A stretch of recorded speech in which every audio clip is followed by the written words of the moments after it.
right now, want dude. guys What are you to come talking about? over there. We're two different things. We're two different people, bro. Like you hate the unity of This is Africa. dead, man. This You guy hate don't stop that talking a for poor fuck's person sake. can What's wrong with potentially this be rich. person, You man? don't want to see that. A rich person don't want to see that. Dickhead. Me as a Somali, I'm working harder. If I was rich, I want to make the other person as rich as I am. Dude, But you know you how hate to the ramble fact with the that best of somebody them, can bro. outdo you, outrun you. That's your Fuck fact. is wrong with And this then you are the individual? enemies of Africa. So I Ah, would Lord Almighty, shut up, man. voice is cool. Shut up. For Yeah, how can you fuck's talk sake, to us, what is man? wrong with you? Have a conversation. How the fuck you gonna get anywhere just ranting? Dave, look, like the thing is, These people, they like to dictate a lot of what's going on. They like to. Who? You think we got the power to do West anything? African, the West African, What power do we have? majority of people on this show, My majority anti-Muslim. I have no power. You don't like Muslim because I you're white. have no power, and you have no power. We're in the I same have no fucking problem boat. with you, but Shut these people go under this banner. Dave, you suck your mouth, mate. These people Yo, go under go the fucking banner. kill yourself, you What bag. are you gonna do, mate? What are you gonna do, mate? What are you gonna do, Some mate? fucking You just got baggage. arrested for pedophilia, mate. You just got arrested. Pick up some baggage, you nonce. You know you just got arrested, Dave. You baggage Fucking and pedophile. you fucking Unknown nonce. pedophile. Anyways, why do you have to take it to argument? I was trying Muhammad to was a pedophile. What are you talking about, bro? I never mentioned Muhammad, bro. prove that it doesn't happen. Your granddad didn't do that right now. A couple of months ago. Guys touched little girls, dude. What are you talking about? You prove that. You prove that your queen and your king don't do it in modern day right now. Prove that. Prove. Yeah, but the king and queen, don't say. Wait. Here's the difference. The king and queen don't say that they are divinely inspired to touch a little girl at 10 years old, dude. Why? How? How does that make any logic? Like me, I hate you. You hate me. So why would what I say about you, unless it's a fact, like it makes hate sense, that baggage that you handle every day. Years, something that's put somewhere that we don't know about. Like it's fresh to our ears, you know. Like the way you see things, pedophilia is different for how Muslim people see pedophilia. You're touching a 9-year-old girl's vagina, dude. That's pedophilia. You're a 52-year-old man touching a 9-year-old girl's hairless vagina. Okay, hairless vagina. That is pedophilia. You're gonna go to Gambia and rape little children. So remember that. That's your family members. That's your granddad in the past. That's what West African allow you to do. You bribe these people, and they will not talk about it. That's the fact. The fact is, you're not discussing how Boko Haram Muslims inside of Africa, black Africans, are going around enslaving black Africans for sex, little girls, and chopping off their clitorises, bro. You're not addressing that issue. So until you address that issue, you have no reason to really talk about any other issue inside the world, because that's really something that affects your community. You want to talk about people coming into Iraq. Wait, let me finish. They want to talk about people going into Iraq and Afghanistan, places that they've never even fucking been. Okay. But then they don't want to talk about how inside their own ummah, right, their own community inside of Islam, they got black Africans going around kidnapping black African girls, enslaving them to sex camps, cutting off their clitorises. And the best that Michelle Obama can do is create a hashtag of bring back our girls. So don't start talking about international matters if you're going to totally negate the international matters that your religion has caused problems with. Can I just say that Africa is the soft underbelly, and they have led to many invasions, many decryption, you know, these. Munda, you say that it's called reading the news and following politics. Why aren't you talking about how these Africans are being enslaved by African Muslims, cutting off their clitorises, putting them into sex camps? Because that's in the news too, bro. But you're not wanting to talk about that.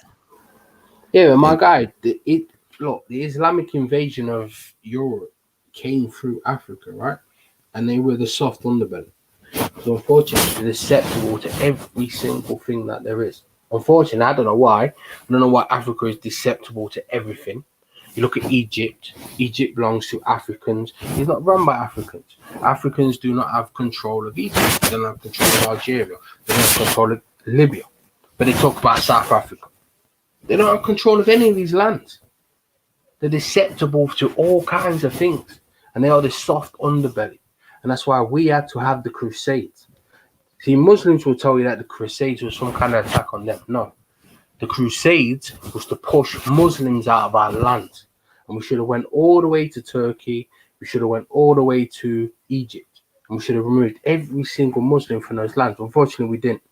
But the bottom line is, Africans have lost their lands. And it ain't South Africa. It's Egypt.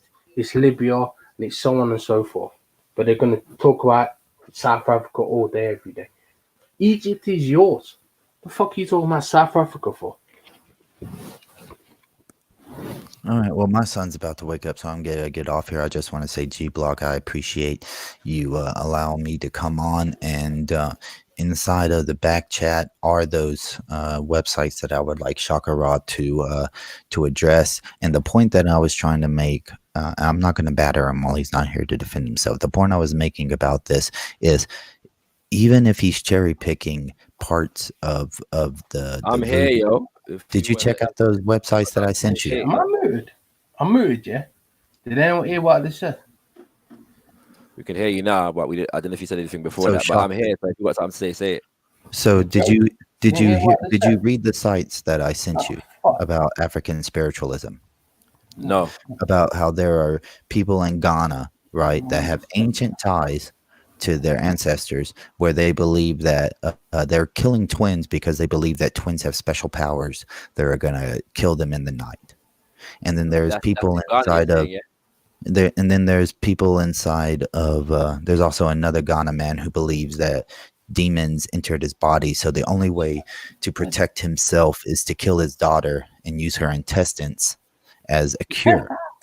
And now there's another one, and I can't remember. I think it was Nigeria. In Nigeria, the African spiritualists there, they were what were they doing? They were killing. They were the ones killing the twins, and in Ghana, they are killing children who have brain deficiencies because they believe that it's a misfortune of demons. So my hope, and I have to get off here because my sons and mainly I was just putting them in the chat because I wanted to hear your response to them. But my point here is, you're cherry picking what you think African spiritualism is because it's a whole continent with many different types of tribes. But under pretty much all these tribes, there is certain core ideologies, and a lot of them is voodoo and demons and killing people to make remedies for possession, or explaining things such as lightning striking a building as a shaman in the next village and them declaring war against these people. So yeah, I had to get off here once again. G Block, thank you for allowing me on to do my presentation. Everybody have a good day. I just want to listen to your answer.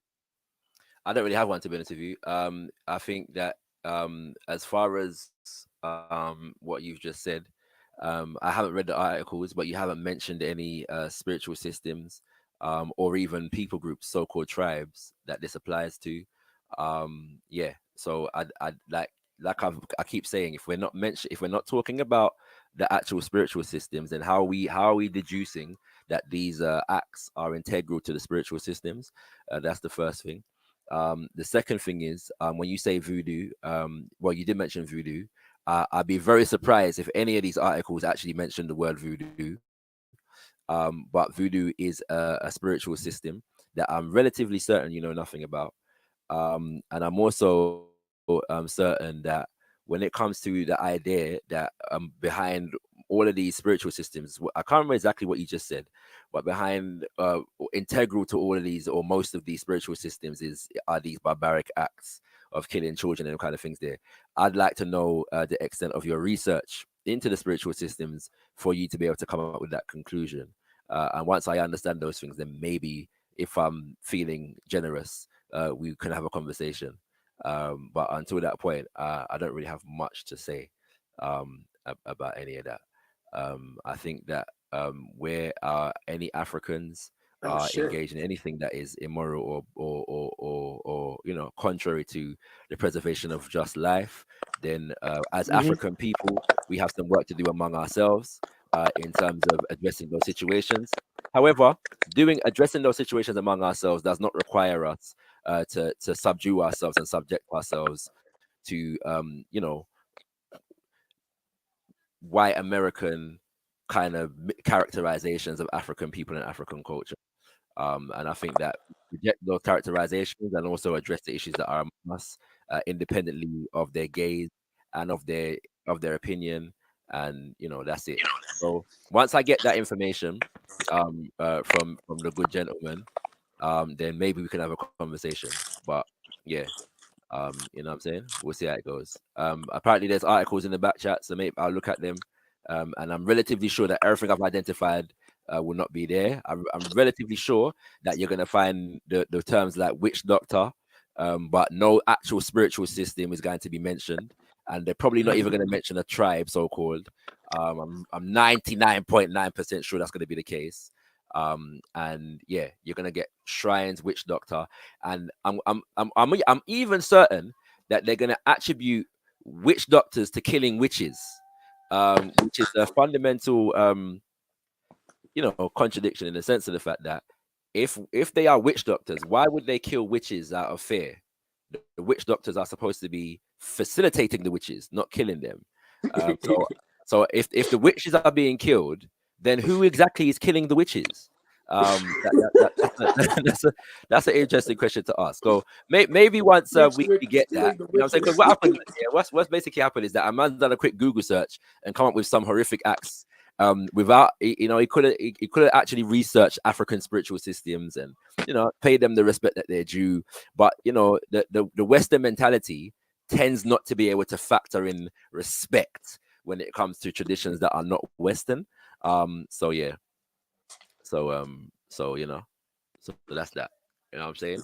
So beyond that, I don't feel like I have to really dignify that too much further. If he comes back, maybe I'll entertain it. If I'm feeling very generous and I've got time to waste. That's the case. You know what I'm saying? Ogun, what you say? I walked away to get some food and I come back and everybody's gone. And I'm like, damn, what did I miss? I know, like everyone ducked out. You get me? So yeah, we'll see what I go on in it. But yeah, man, you know what the thing is, right? I'm kind of just exhausted with the arguments sometimes that I get, in the sense of the fact that people think it's okay. Like, like when you talk about slavery and Christianity, people say, well, that's not Christianity. That's what some Christians did in the name of Christianity. Yeah. And they differentiate between the religion and the wickedness of people that practiced it, even though, a lot of these things were justified within the religion itself. But nobody seems to be able to do that. Nobody seems to be able to do that when it comes to African spiritual systems. It's a major thing that same level of respect doesn't seem to exist. But yeah, but Brad, as I've said before, because I mean, if ones were listening earlier in the week, I done said a long time, that there are many things that Africans engage in today, yeah, that from an African spiritual perspective, we need to correct. You know what I'm saying? Why would any European within their right mind agree with you? Say again? Why would any European within their right mind agree with you? They probably wouldn't, and it's not a requirement. I don't function on the basis that Europeans have to agree with what I say. European agreement with me is not a concern of mine. But you have to make the moral argument, right? It depends. The moral argument has been made, and if Europeans want to listen to it, they can. So yeah, and that is your crutch, the moral argument. No, it's not my crutch. My crutch is self-determination argument. Okay. But who are you willing to use to achieve what you can get? I don't even understand that question. Yeah, what does that mean? So you're not willing. So you don't think there's any kind of deal that can be done? Deal in what sense? What's the context for the deal? As in you having what should be yours and us having what should be ours. Us having what should be ours is not a matter of a deal. It's a matter of self-determination and power acquisition. But I don't think the world works that way. I'm not gonna lie to you. I don't think this guy got a terrible connection.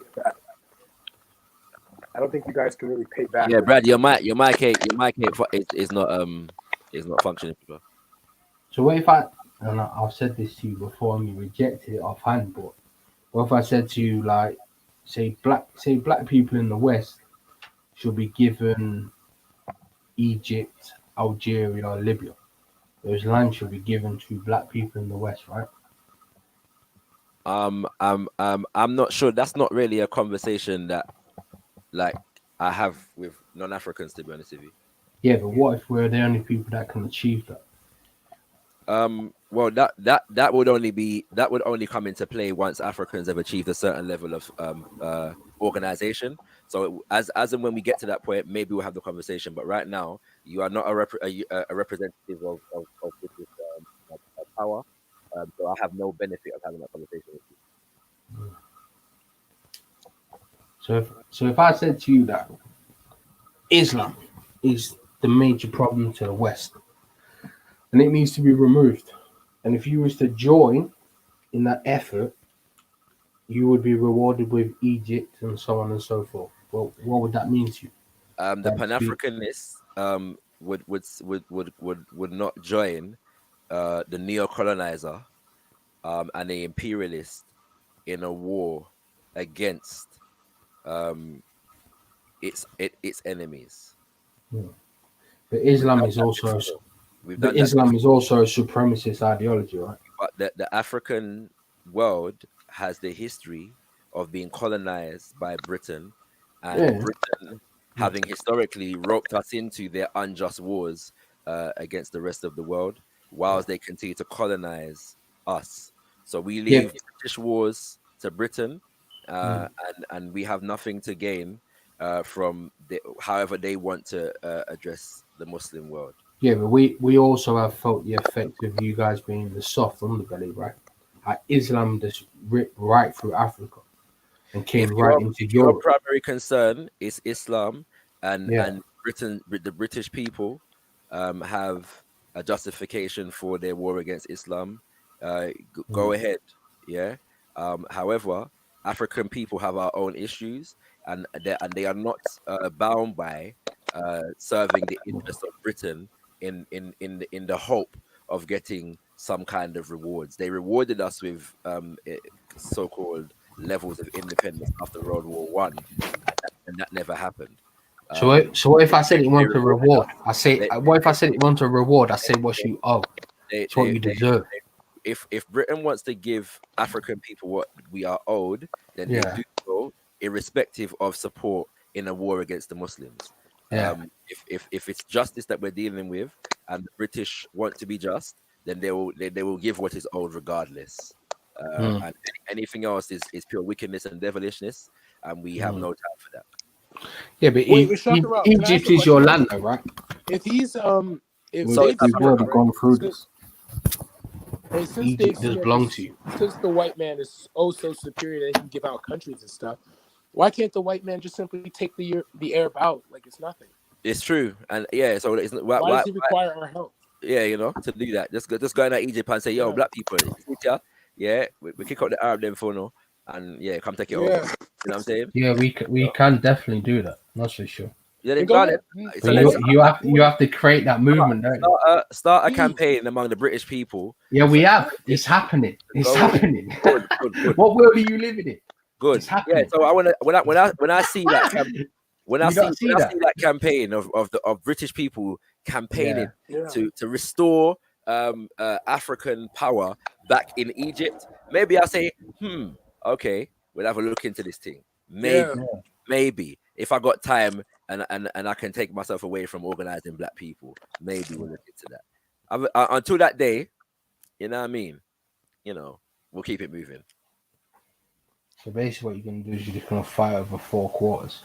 Well, to be right, the reality is though, it's going to take a lot for the British people to do that, because at first they have to stop their own government from exploiting African land and resources. So I don't see how they're going to kick out the Arabs out of Egypt until they kick out the British army and the American army out of practically the entire African continent, until they kick out Chevron and Shell out of Nigeria, until they kick out De Beers and these other mining companies out of Congo, until they kick out Lon Min out of South Africa, and these kinds of things. Until that happens, in fact, when the British bring back their own children in South Africa and Zimbabwe, maybe that'll be a sign of something. That's beneficial to us.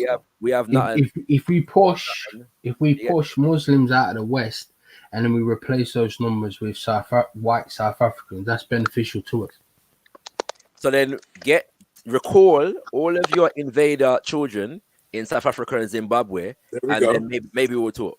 Yeah, When that that's a happens, benefit to it. It's not a go to South moral. It's not a moral argument. That's South Africa with beneficial to it. planes. Go to South Africa with planes and say, listen, what are you not doing around there? You lot are our children. Leave these people alone. Let them do their thing. Come, get on these planes right now, and come back to Britain, and Dutchland and all them place there. Let them do them something there, and then maybe once that's happened, maybe there's a conversation to be had after that. We don't have to do it in the way you just said, but that is beneficial to us. So so for those people to return to these lands, that is beneficial go to among us. the British people and say, let us bring back our children in South Africa and Zimbabwe. Please tell them to stop commandeering and residing and presiding over land that is not theirs. Give back the land that was stolen. You're making a moral argument again. Be just. That's what they should do. You know what I'm saying? That, and then maybe there's a conversation to be had. Along these lines about and it should be had. Egypt and it should definitely be had. Maybe there's a conversation should be had. So when you get to that point, come and report back to the Pan African movement, and let us know the gains that are being made in the progression of this white English movement against white British occupation of African lands and the exploitation of African resources. You know what I'm saying? I think that's a good. So you don't think these things are in the process, no? Pardon me? Hey, yo, you don't think these things are in the process?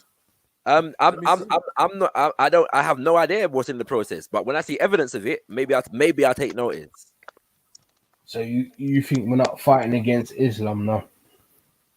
I'm not talking about fighting against Islam. I'm talking about African liberation. Yeah. So how do you think we're going to replace those numbers that we removed from our lands? That's entirely up to you. I'm not. And it's going to be done through white South Africans. Well, and that's entirely up to Uno. I have nothing to say about that. Yeah. Once if you lot come out of South Africa, what you do with your people, that's not my concern. And they should return to Europe. And I agree. Egypt should return to Africans. Well, so then start on returning the white people them to Europe. Yeah, and then I agree. And in fact, while you're at it, talk to your people them in America as well. Yeah, and say, listen, what are you not doing over here? Yeah, you've just lost your mind. You've just lost your mind. The people of America. Give back these indigenous people then, and then when you're done with that, go to Australia. I said, yo, run the door on here. Yeah, you just went mad. These Aboriginals, are in poverty, whilst you not make up the majority of the cricket team. We made that country. We made those nations what they are. Yeah, after massacring whole nations. So give back the people in them land, let them repopulate it. You're making a moral argument again. Yeah, you know what I'm saying? You know, no, to me, it's just. And are you indigenous to America and Australia? Yeah. Benefit from the recalling of the white South Africa. Are you indigenous to America and Australia? Whites in America and Australia. Yeah, you're not indigenous to either land. So I don't know why it worries you. Would also be a benefit to the white people them in Europe as well, the European civilization. So nah, he wouldn't. He wouldn't. America is an economic powerhouse. He must be talking madness. When yeah, but you do know that pre-why so religious comment. Religious comment still. Man ain't interested in this guy, fam. Like he's he doesn't have much to offer other than Euro-American supremacy. And so we know where that comes from. It's very predictable. We know what they're gonna say before they say it. So yeah. And why wouldn't I say it? Because you're entertainment. You're just a fat sack of shit that's entertainment to us. That's it. What power do you have? What power do you have? What power do you have? They come with moralizing when it comes to intra-African issues, but they have nothing to say. Brad, you're a fat lesbian, bro. Brad, you are a fat lesbian. This fat motherfucker's talking about I'm fat. This guy's hilarious. You're a fat lesbian, man. You said a fat lesbian. That's actually. You're a fat lesbian, man. But not on the real though. Maybe in a bit, we will go into the actual philosophical foundations of African spiritual systems. And what they actually are. Talk about, Yeah, but I find it hilarious that you mentioned America and Australia. Like you have some kind of claim to those lands. You have no claim to those lands. not whatsoever. So whether I do or do not, the you indigenous don't, people that you are don't, there, unless you're a Hebrew Israelite. Tell I me do about or it. not, the Tell me indigenous about it. people that are there do. Tell me about it. Are you a Hebrew? You know, you see, in the African consciousness, I don't have to have Fucking up. I don't have Africans to have a have claim to everything, yeah? the land in order to respect the indigenous people of the Are land. you a Hebrew? That's the point. So, you know what I'm saying? I'm an African. Oh shit, Rod is here, man. I gotta behave myself now. Sorry, I gotta calm down. What's going on, man? I'm sorry, Rod. I'm sorry, bro. I'm just trolling these guys. How's it going? How's it going, Dave? I heard you was I'm in. sorry. Sorry, man. So hello, everybody. Hello, everybody. Hello, everyone. Hello. Hello. Shut up, Raj. Anyone want to give me a nice greeting? Shut up, Raj. Oh my god, this guy's always gunning for me. I don't even know. I've never done anything to him, but he's always I'm gunning. joking. I'm joking. I All like right, the let's wine go. box still. Yeah. So what's going on? Yeah, what's happening? How's it going, Shakara? Are you gonna greet your Asian brother in arms? No, Shakara? Are you gonna greet your Asian brother? Good evening. Greetings. Oh, what's going? Oh, Dave, I heard you was in prison, man. What's happening? I am. Oh, you're streaming from prison. All right.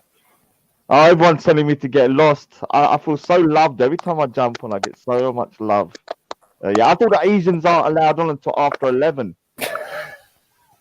Normally, I wait till then, but I couldn't wait any longer. I was like, yeah. Today's supposed to be very. It's even worse for white people, Raj. It's even worse. Yeah, but you guys have caused a lot of problems, man. I haven't. I haven't really done much, man. You know, I can understand why, some people might be a little bit annoyed. Yeah, but what have I done, man? I haven't even done anything. I know, man. What's going on? I'm just a Punjabi Sikh, man. We haven't really gone anywhere. Well, actually, we've been in Uganda, obviously. Raj, can you grant my wish, please? Yes, I'll grant your wish that you die. Is that okay? That's right. Nothing. Yeah, well, I don't know. Is that what you want to do? I don't know. That's what Sikhism is, everybody. Raj. Yeah. Well, dude, I'm a very bad Sikh. So yes, I'm a right little cunt. Yeah. So You're a bad G. I'm a bad genie. I'm a bad genie. You're not a cunt, bruv. You're not a cunt. Is that why you thank you. Oh, that was the sweetest thing you. That's the sweetest thing he's ever said about me. He said you're not. You're a wanker. Oh, but that's still better though. Oh, what's wrong with this guy, man? Roger's a good person. What's wrong with you? No. I'm not a good person, man. You are definitely a good person. I'm better than most people, but I'm not good. I agree. I'm better though, but I'm not good. You definitely are a good person. Hey, what's going on then? What's the topic today then? What was the topic? We're talking about how we're going to take over the world. Oh. And how we're going to carve up individual places. But these guys don't agree with me. I want to personally invade the Middle East, but they're not having any of it. And why do you want to invade the Middle East?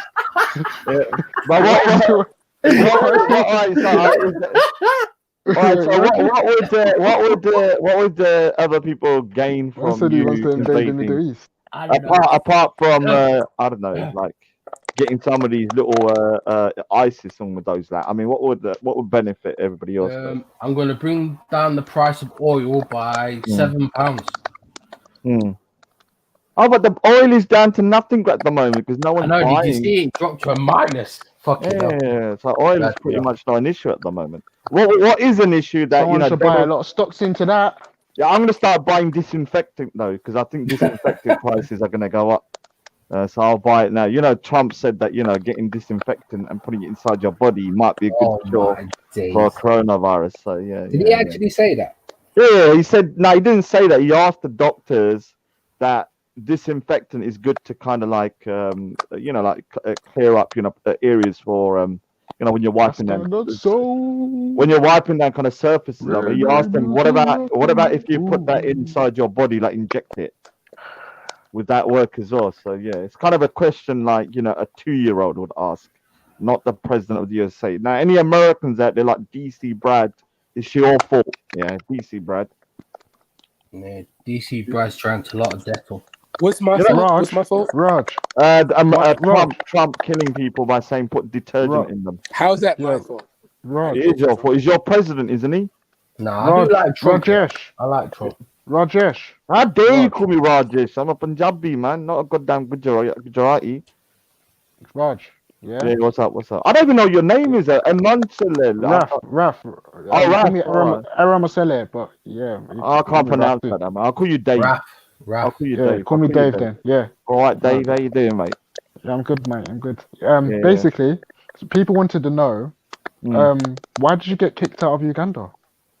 Well, all right. First of all, yeah, Yeah, I mean, we wasn't playing no game. all right. So my family went there. It probably, I think it was like the 1920s, and my mum went there in like the 1930s. Well, actually, no, actually the 19. Amin was enough. So my mum was born in India, but she travelled over there with her mother afterwards. Now the thing is, the reason why, look, my family left before Idi Amin chucked the Asians out, and I have to agree that Asians didn't behave well in Uganda. You're making a dangerous point there, Raj. No, but look, they didn't Dangerous behave point well. there. No, hold on. Look, when you go to another country as like a migrant, you've got to kind of integrate as well. You can't go there and then like suddenly plonk yourself in a country and not talk to the indigenous. Veli, add M.A. Brown. Tell that to Shaka Ra. Tell that to him. So that's what happened in Uganda. M.A. Brown. Yeah, I mean, I think the problem was they started taking over a lot of the businesses there because the British used the Asians as a buffer class, as a way to kind of like administrate Uganda and stuff like that and do that. So they got into a lot of the places of high power and started to take over the businesses and everything. You know what Asians are like with businesses, and like God. Well, no, we're very good at like being good at business is not a crime, bro. No, but we're very insular in our thinking. So, like, even in the UK, like, we'll just like hire our relative. We don't give a shit about advertising and shit. like that. You're being very fair and honest, though, aren't you? Because people in Britain that do the same thing, they'll never talk how you're talking. I'm being fair and honest because I've spoken to people that were there at the time, and I said, look, I asked them like, oh, well, how was it like, you know, in Uganda? Look, well, they didn't really travel to other places. Like, they just stuck within their own confines, and that's not a good way to kind of like integrate into a host nation. You're gonna cause problems. So after a while, people started getting pissed off with them. So yeah, I'm not gonna say putting them out was good. Because I don't think it was, but they didn't help themselves. Let's just say that. Yo, Raj, I got a question for you. I don't think that's justified, Raj. You know, I don't think it's justified. Idi Amin made a mistake doing that, in my opinion. He should have done it. Rajesh, someone's talking to you. No, I'm not. I'm not going to answer Rajesh, man. I'm not a Hindu, man. I'm a goddamn Punjabi. What's going on, Abraham? What was you want to ask? What's that noise though? It sounds like someone's got cockroaches. Put yourself on mute and close up. Oh, let me just. Nah, it's DC gay, man. Yeah, Raj. America. I knew it. Raj, I got a question for you. So first of all, what's your opinion about the accusations of price fixing amongst some Asian retailers? What's your knowledge on the history of price fixing amongst Asian retailers against certain other groups? And I think there's a third question. I'll come up with it in a minute. Well, first I'll say it's a great idea. Thank you for fixing the prices up and making good profit. I'm not joking. No. It's very bad. Like, you know, at the end of the day, if we're in the That's time. That's a very racist question. No. But there is a. That is a racist question, bro. I'm not here to kind of talk for Asian retailers because that's a racist question. I will say that anybody, whether they're Asians or whatever, fixing prices up during this time are degenerates and need to be put in their place. And people need to report these people, and actually, hopefully, the government will take kind of some kind of action against them, maybe fining them. Or even giving them execution? What about execution? That is a racist question. The only time I would say execute is if they put the baked beans tins price up. Yeah, then I will call for execution over that. Yeah, because if I walk into a shop and a baked bean tin is like £10 a tin, I might be pulling out the guns myself, man. I'm only joking. I'm only joking if anyone says anything. MA, does that answer your question? You still got another question? I don't know why you answered that, Raj. That's a bullshit question. Oh, no. Obviously, we're all shop That's owners. like me saying to this guy, what do you think about black people selling drugs? The fuck does that mean, man? But that you could ask certain questions. Bullshit question. What the fuck does that even mean? As long as you're respectful in asking Oh, come on, man. That's a racist question. He's a racist. Oh worry, man. Don't worry. I'm used to it, man. I'm used to it. Anyway, so the third question was, so you're a Sikh, right? Third question, you only asked one. I'm a Sikh, but not a good Sikh. What was number 2? So one thing I learned about the Sikhs is they have, if I'm not mistaken, you've got a system whereby you have to put a certain percentage of your wages or something into a community pot, and you can then like a partner. Yeah, like a partner system. Is that correct? Yeah, I mean we're encouraged to kind of share the wealth. We call it like I mean there is a concept of what's called seva as well, which is like free service, and whether that means kind of giving money or helping people and stuff like that. Yeah. I mean there is a concept of that. Yes. That's like a kind of a tenet of your faith. Am I right? No way. It's Ask Gay is back. Oh no. What? You not change the conversation, or are we still on the Uganda? We changed the conversation. Uganda I was gonna, bro, big up to Raj, man. I'm not gonna come at you, Raj. You know, the thing is, Raj, I'll ask you a question. I'll answer it because yesterday I had to go, and I apologize. Wait, no. Ask Emmy Brown's question. Ask Emmy Brown's question. Sorry, how did Idi Amin die? Yeah. So I mean, there's a concept of seva, which means helping other people, whether that's through money or whether that's through feeding people, whether it's through offering your service up for free. Yeah, that's part of the tenets of our faith. Yeah.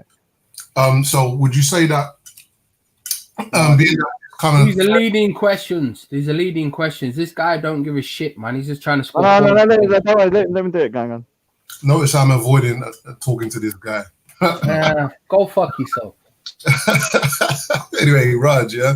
Go fuck yourself, you disingenuous wanker. So would you say it's fair to say that? I mean, I've got obviously I've had and got Asian friends, right? That the way that you guys have been able to kind of pull together money as part of your religious tenets. Obviously, it's not just Sikhs, it's obviously all different types of denominations as well that come from that part of the world. Would you say that is the way that you lot were able to acquire wealth or acquire the businesses that you have has been a communal effort? And all right. So I'm not going to bring I don't think it's nothing to do with religion, but there is this thing that even if someone's a Muslim, a Hindu, and we might have problems here as Muslim Hindus, but when it comes to business, we don't give a shit. Like business is business. Other things are other things. So you'll see, as soon as Asians went into any community, they will just start putting their resources together. They'll be very what you call kind of insular in their way. They're like, so they don't advertise jobs. We don't. Asian communities don't advertise jobs. If they want to hire someone, they'll just get someone from the family or get someone from the community.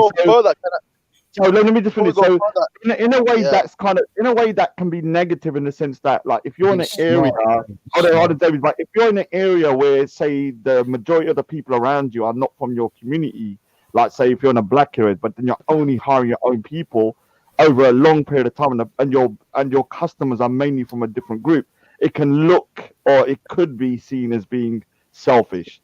Now the thing is that Raj, please, I'm not diverting. Let me answer. 1 minute, man.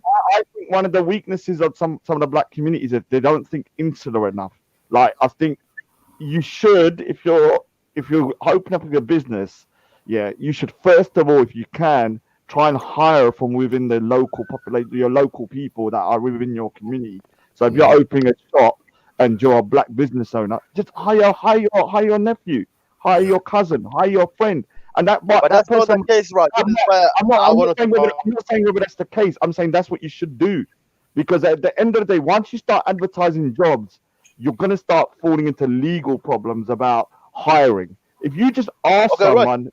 If you just ask somebody say if there's a kid that shops at your store, you're a black business owner, ask the kid, all right, do you want to work on a weekend? You know the guy's reliable because the guy's been shopping there for a long time. And then at the same time, you're helping your community because you're giving that guy some work experience. And I've realized in the Asian community, we don't give a shit about whether someone's not going to like it. We're going to hire from within our own group, even if other people find that to be, let's just say, not palatable to them. I'm not saying it's right or wrong. I'm just saying there's some positives and negatives to that. You know what, Raj, that's a good analysis. I like that still. Yeah, I'm pretty fair on that. I think analysis is reality. Yeah, but I do realize that when people, if I hear black people, I remember being at the G Circle. Obviously, I stood out like a sore thumb as that only turban sheik there. Obviously, yeah. So I remember hearing people getting upset when people were saying, "Let's be more insular about looking after my community," and people say, "Oh, you're racist." No, it's not racist. No, but you know what it is, Roger. It's not racist. Actually, no. Emma, continue. Have you got anything? What do you think of the line of questioning you're asking him? No, and the questioning. It's, I think that's a valid question, man. Yeah, no, it's refreshing to hear, really, and it's quite. Yeah, but I think the problem is that once you get to a certain point that your business is settled and you're in a community. So I've seen sometimes where you have Asian shopkeepers in a black area, and they're still hiring people after 30 years outside of the community. So they'll hire someone like a relative. At that point, once you're there for a long time, you should start hiring within the community, because you're gonna have people that have been shopping there for like a generation.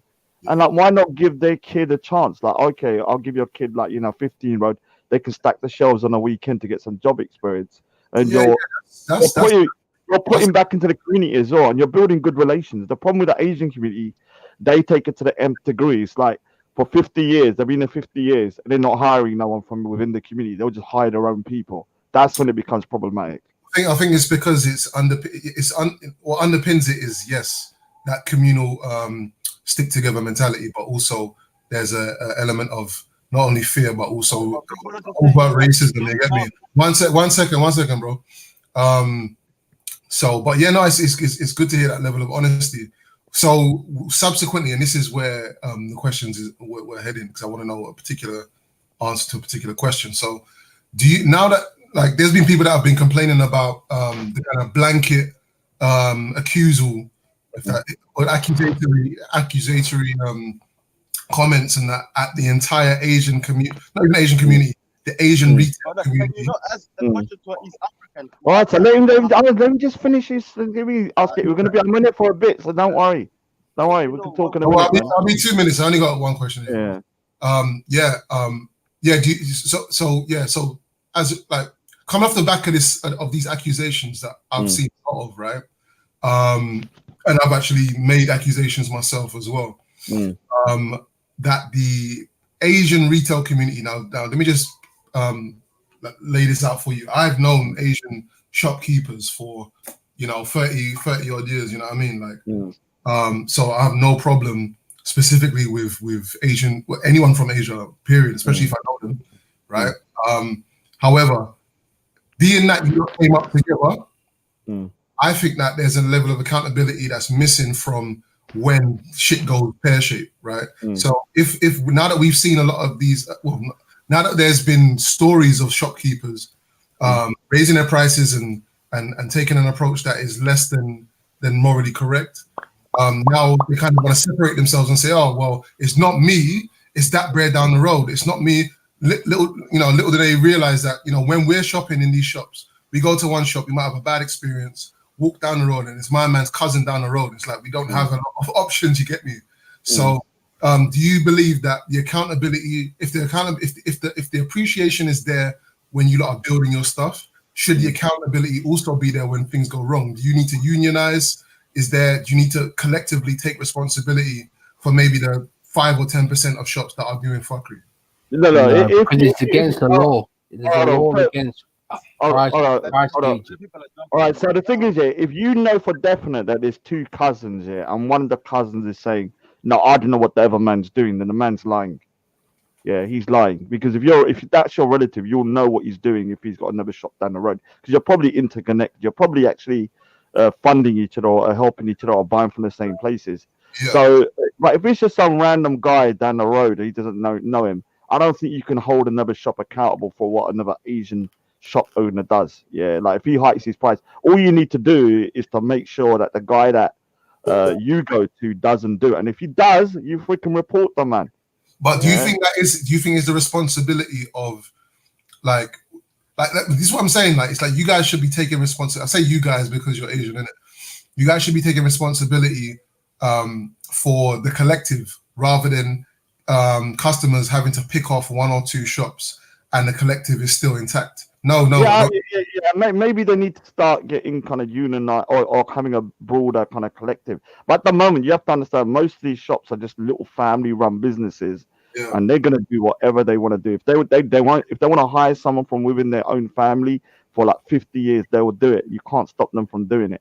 My biggest issue with a lot of Asian shops is that if you're in an area for a long time and that the people around your area are funding your shop, because basically they're the ones that are allowing you to live and eat, then the minimum thing you can do is to try and hire people within the community as a kind of way to repay them. So if you got a job on the weekend, like just hire someone, because you can. You're talking about hiring. He's talking about. No, but you have to understand. But you have to understand the way to look at it. The gouging price is easy. You just report them, man. Yeah, but I'm and the government will deal with it. The government will deal with it.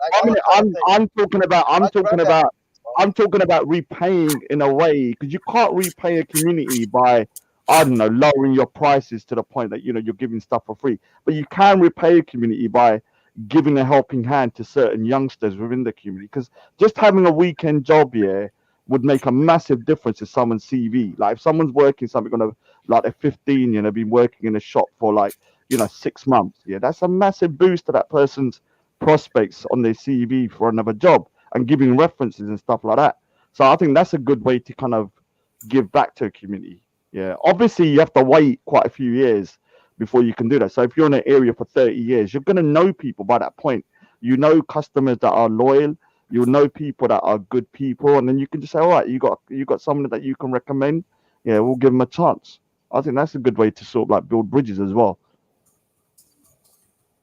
Yeah, man, big up for that anyway. Go ahead, who's the bread that was trying to talk a minute ago? Oh, no, ask Getty. Oh no. What do you want to talk about, bro? Africa.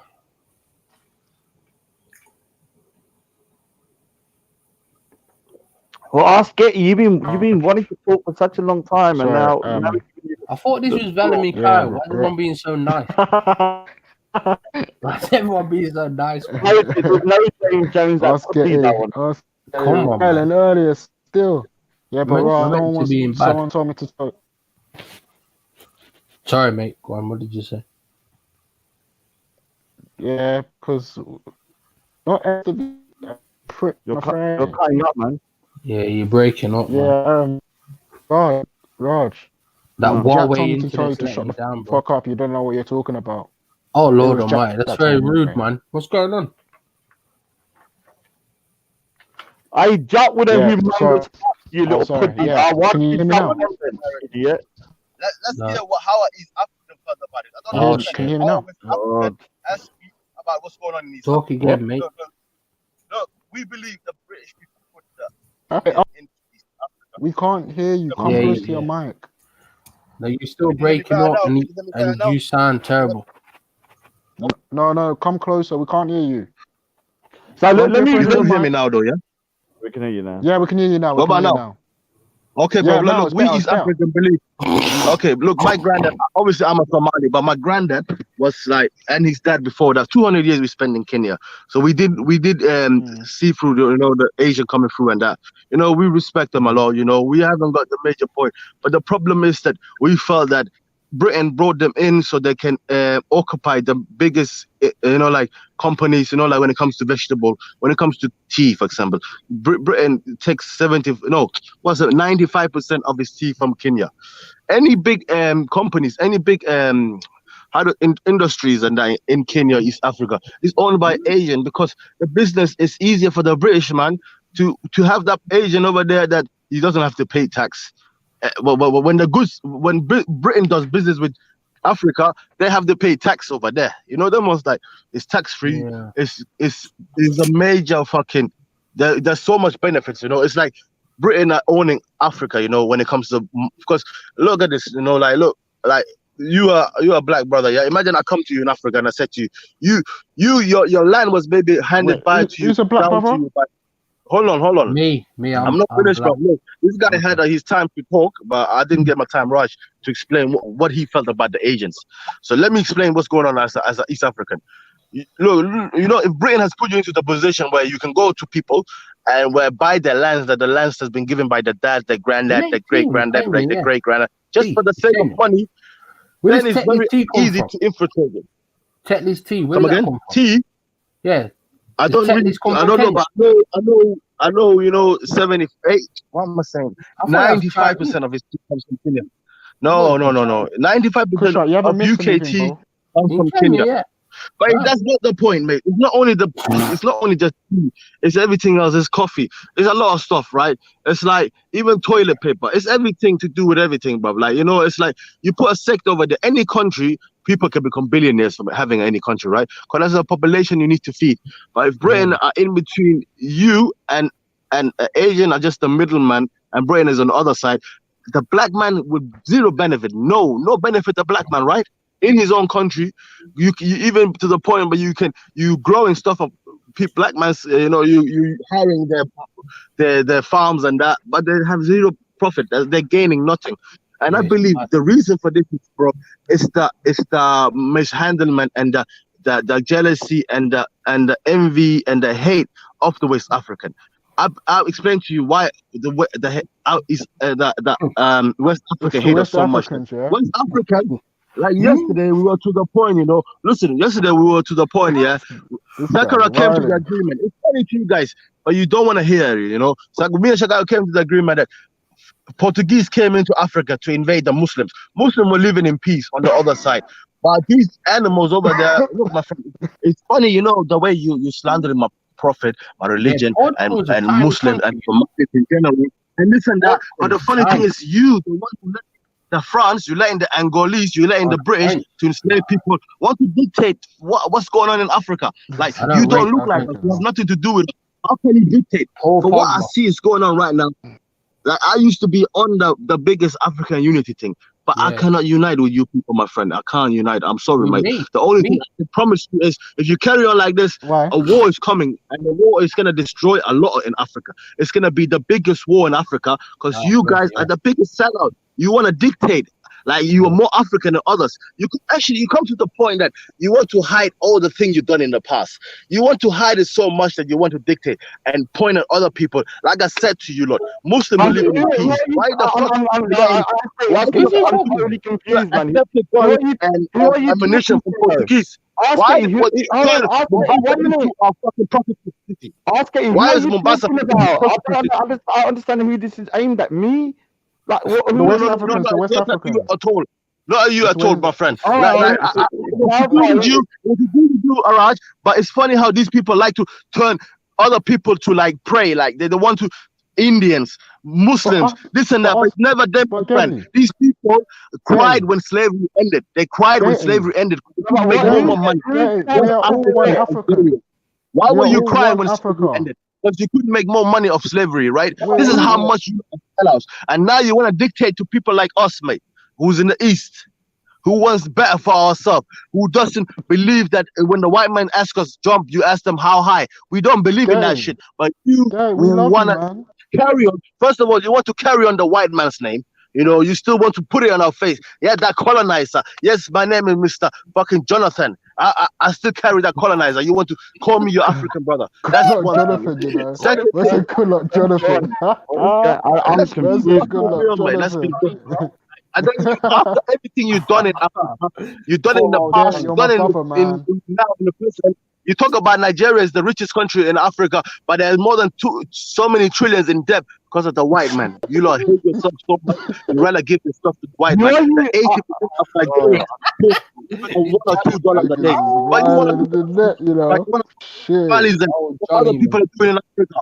Yeah, I'm confused, I promise Somalia, the last 3 years, it's very close to looking better than Nigeria. Give it another 5 years, I promise you, it's gonna be the heaven that you want to live. You hate Nigerians. Within the Somalis, you like to point fingers and say, "Us Somalis, why Somalis are different from us?" This and that. Because we smell your bullshit from far away, bro. Why do you hate Nigerians? Why do you hate Nigerians? I don't hate all the Nigerian. I hate sellout Nigerian. I hate my Fulani. Who would sell out Nigerians?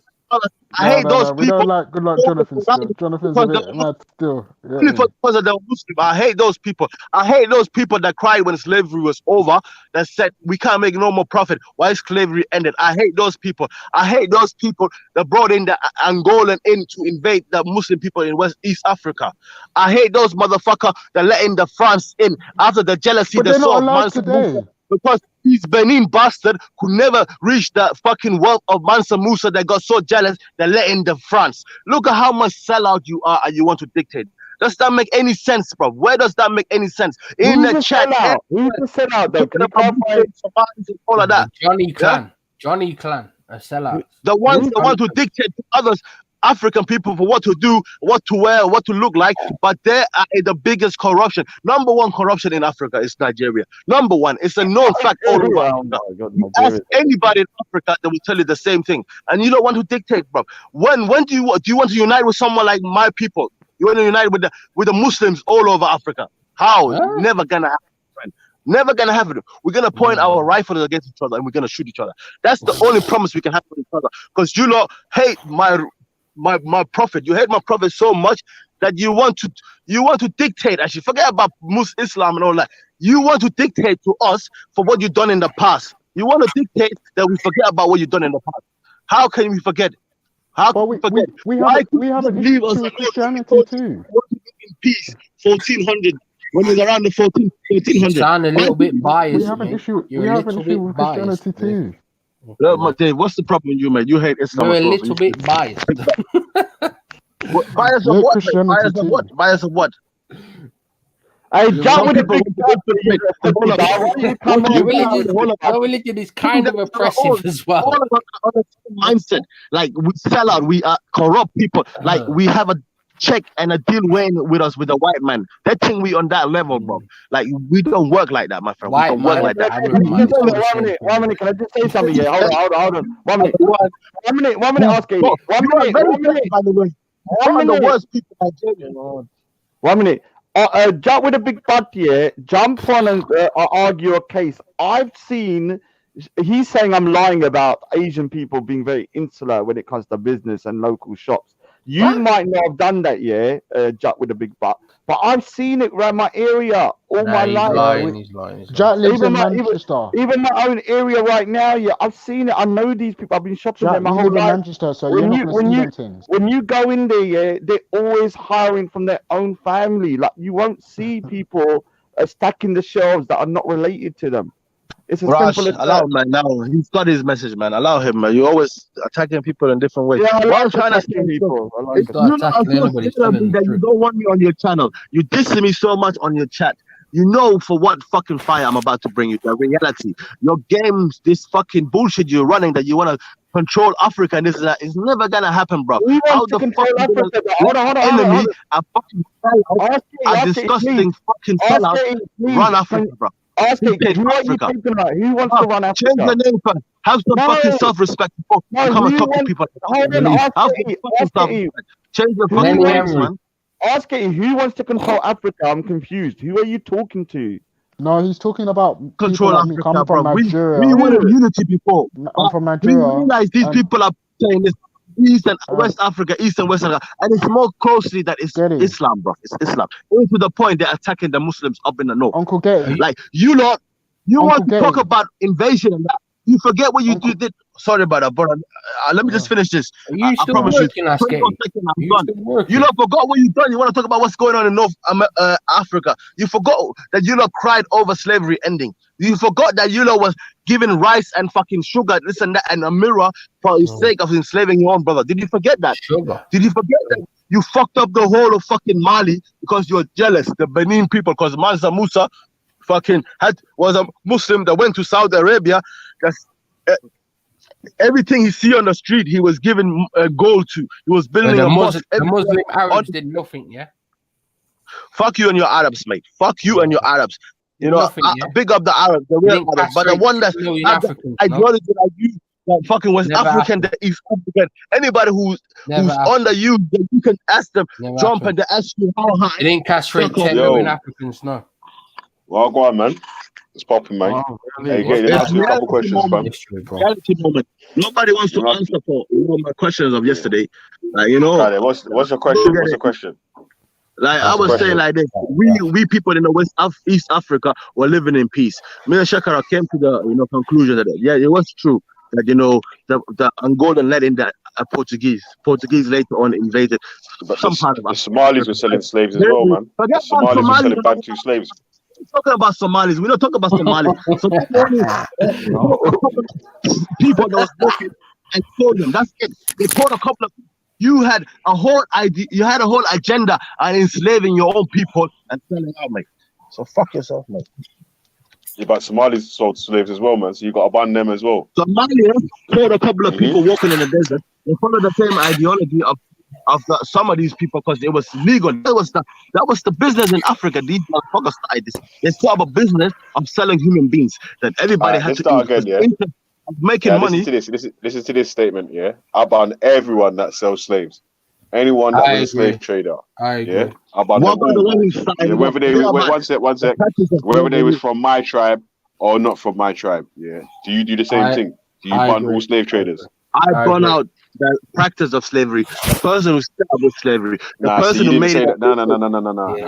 Do you ban all slave traders? I ban all slave trade. All. Right. So that's what I'm saying. Do you ban the Somali slave traders? 100%. Yeah, see, that's what I'm saying, man. So we But ban out the. let's look at it. We ban out Let's look at the West numbers, African slave We're traders as well, not man. going to look at Somalia. We're just going to look at. We're going to put in the whole of East Africa. I'm not going to class it, yeah. But I'm going to make it a bit more fair for you guys. I'm going to take the whole of East Africa as one, yeah, and say how many slaves came out of East Africa. I'm going to only mention Ghana or Nigeria or Senegal. Or these countries, how many slaves was the majority of the people involved in the Arab slave trade probably came out of East Africa. No. I The don't know majority about of the Arab Africans slave trade. in One the time you Arab say slave trade came out of East Africa. They came out of Somalia. You're trying to talk about they came out of East Africa and this and that. But the way you're talking is like, how do people? I can read it out for you though. But were people not walking like the way you lot said they were walking it? They were walking from Africa all the way to Arabia, right? Middle East. You can't say one form of slavery is bad and then there was. What do you mean stop slavery, fan? What do you mean stop slavery, fan? So, like I'm saying, yeah, disgusting. There was the Arab slave trade, yeah, took more East African blacks than Europeans or probably whatever. You know what I mean? Like, and they didn't even give them a chance to reproduction. They castrated them. Yeah, double castrated, not just cut the dick off, cut the nuts off as well, man. Yeah. They killed millions and millions of people. Right, yeah. But the way I look at it, if you look at time, not shake on to Dio. Not shake on to Dio. John Henry Clark said it was even worse than the transatlantic. Listen, you further you go back, generations and generations of people. So, like, you know, at a certain time, raping your own daughters and stuff like that. A human being wouldn't even think twice about those things because he was so stupid. But you further you go back to history. Hold on. What do you mean? The further you go back into history, right? The further go into history, like people develop, yeah, people become more mature, you know, people become more different. Like, you know, people change, right? So when 400 years ago, when white man came for 25 years into Africa to try to be your friends and befriend you guys and that, you know what, invite him into your house. But Muslims tell him, no, please stay outside. Please stay outside. You know, but you can say that. You can say that about the same thing, yeah. You can say the exact same. I'll let you finish. I'll let you finish, and then I'm going to repeat the exact same thing, but I'm just going to add another word of him. And this other tribe will take another weapon of it, and this other tribe will take another weapon of him. 3 different weapons now, and the white man is telling you, this guy is your enemy, and you believe in that shit. This guy is your enemy. You believe in that shit. This guy, you should enslave this guy. You believe in that shit. You could not do that around the Muslim. Second thing is when the white man came in. This is a fact of history that's written down. Yeah, when the white man came in, he came with a mirror. He came with a mirror. Hold on, he came with a mirror. Yeah. The people that the one that's saying the Angolian and these, I don't believe they were African spiritual back then. Those people Shaka was talking about, those people when they saw them in their own reflection, they were like, whoa, precious. You know, like that. They were shocked to see themselves. But guess what the Muslims said when they see their own reflection? After you're done, yeah. Astaghfirullah. Astaghfirullah means it's worse than the Quran. These people was practicing Islam, and whatever obstacle the white man will bring to them, God was 10 times better than them. But you lot are different to the point that you will sell your own people for a spoon and a spear and a mirror and a little cooking pot and that. Let's be honest, All my right, friend. let me read this. Let me read this real quick here. You ready? Yeah. Everyone ready? All right. So the Arab slave trade is the intersection of slavery and trade surrounding the Arab world and the Indian Ocean, mainly in Western Central Asia, Northern and Eastern Africa, India, and Europe. The barter is occurred chiefly between medieval era and the 20th century. The trade was conducted through slave markets in these areas, with the slaves captured mostly from Africa's interiors. Yeah, from Africa interior, southern or eastern Europe, the Caucasus, and Central Asia. Walter Rodney argues the term Arab slave trade is a historical misnomer, hence bilateral trade agreements between myriad ethnic groups across proposed Zanj trade networks, characterized much of the acquisition process as chattel, and more often than not indentured servants. He alternatively refers it to as the East African slave trade or the Indian Ocean slave trade. Others have also proposed that the trans. Let me finish reading. Let me finish reading. Let me wait. I ain't finished yet. Yeah. So the others have proposed the trans-Saharan slave trade. Yeah. The East African slave trade network was later dominated by European colonial traders by the 18th and 19th centuries. The destinations where most West African slaves plantations owned by European colonies. So, like I was saying, man, there's a bit more, yeah. So, Then you can switch me for Jupiter or all right. Let me just read. Let me read that. Let me read that a bit more, yeah. Why would you keep a plantation? Yo, gay. I'm not finished though. So from the 7th century to around 1960s. Yeah. Big up yourself. Hold on a sec, everyone that's in the back chat. Yeah, I'm just gonna finish reading before I swap everyone up and all that. Yeah. So from the 7th century until around the 1960s, the Arab slave trade continued in one form or another. Historical accounts reference to slave-owning nobility in Arabia, Yemen, and elsewhere frequently into the early 1920s. In 641, during a treaty between the Nubian Christian and the Mukaira, the new Muslim rulers of Egypt, the Nubians agreed to give Arab traders more privileges of trade in addition to share their slave trading.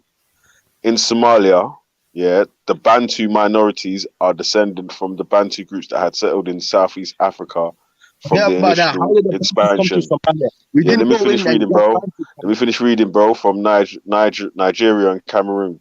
To meet the demand for the menial labor, Bantus from Southeast Africa captured by Somali slave traders were sold in cumulatively large numbers over centuries to customers in Somalia and the other areas in Northeast Africa and Asia. People captured locally during wars and raids were also sometimes enslaved by Somalis, mostly of Oromo and Nilotic origin.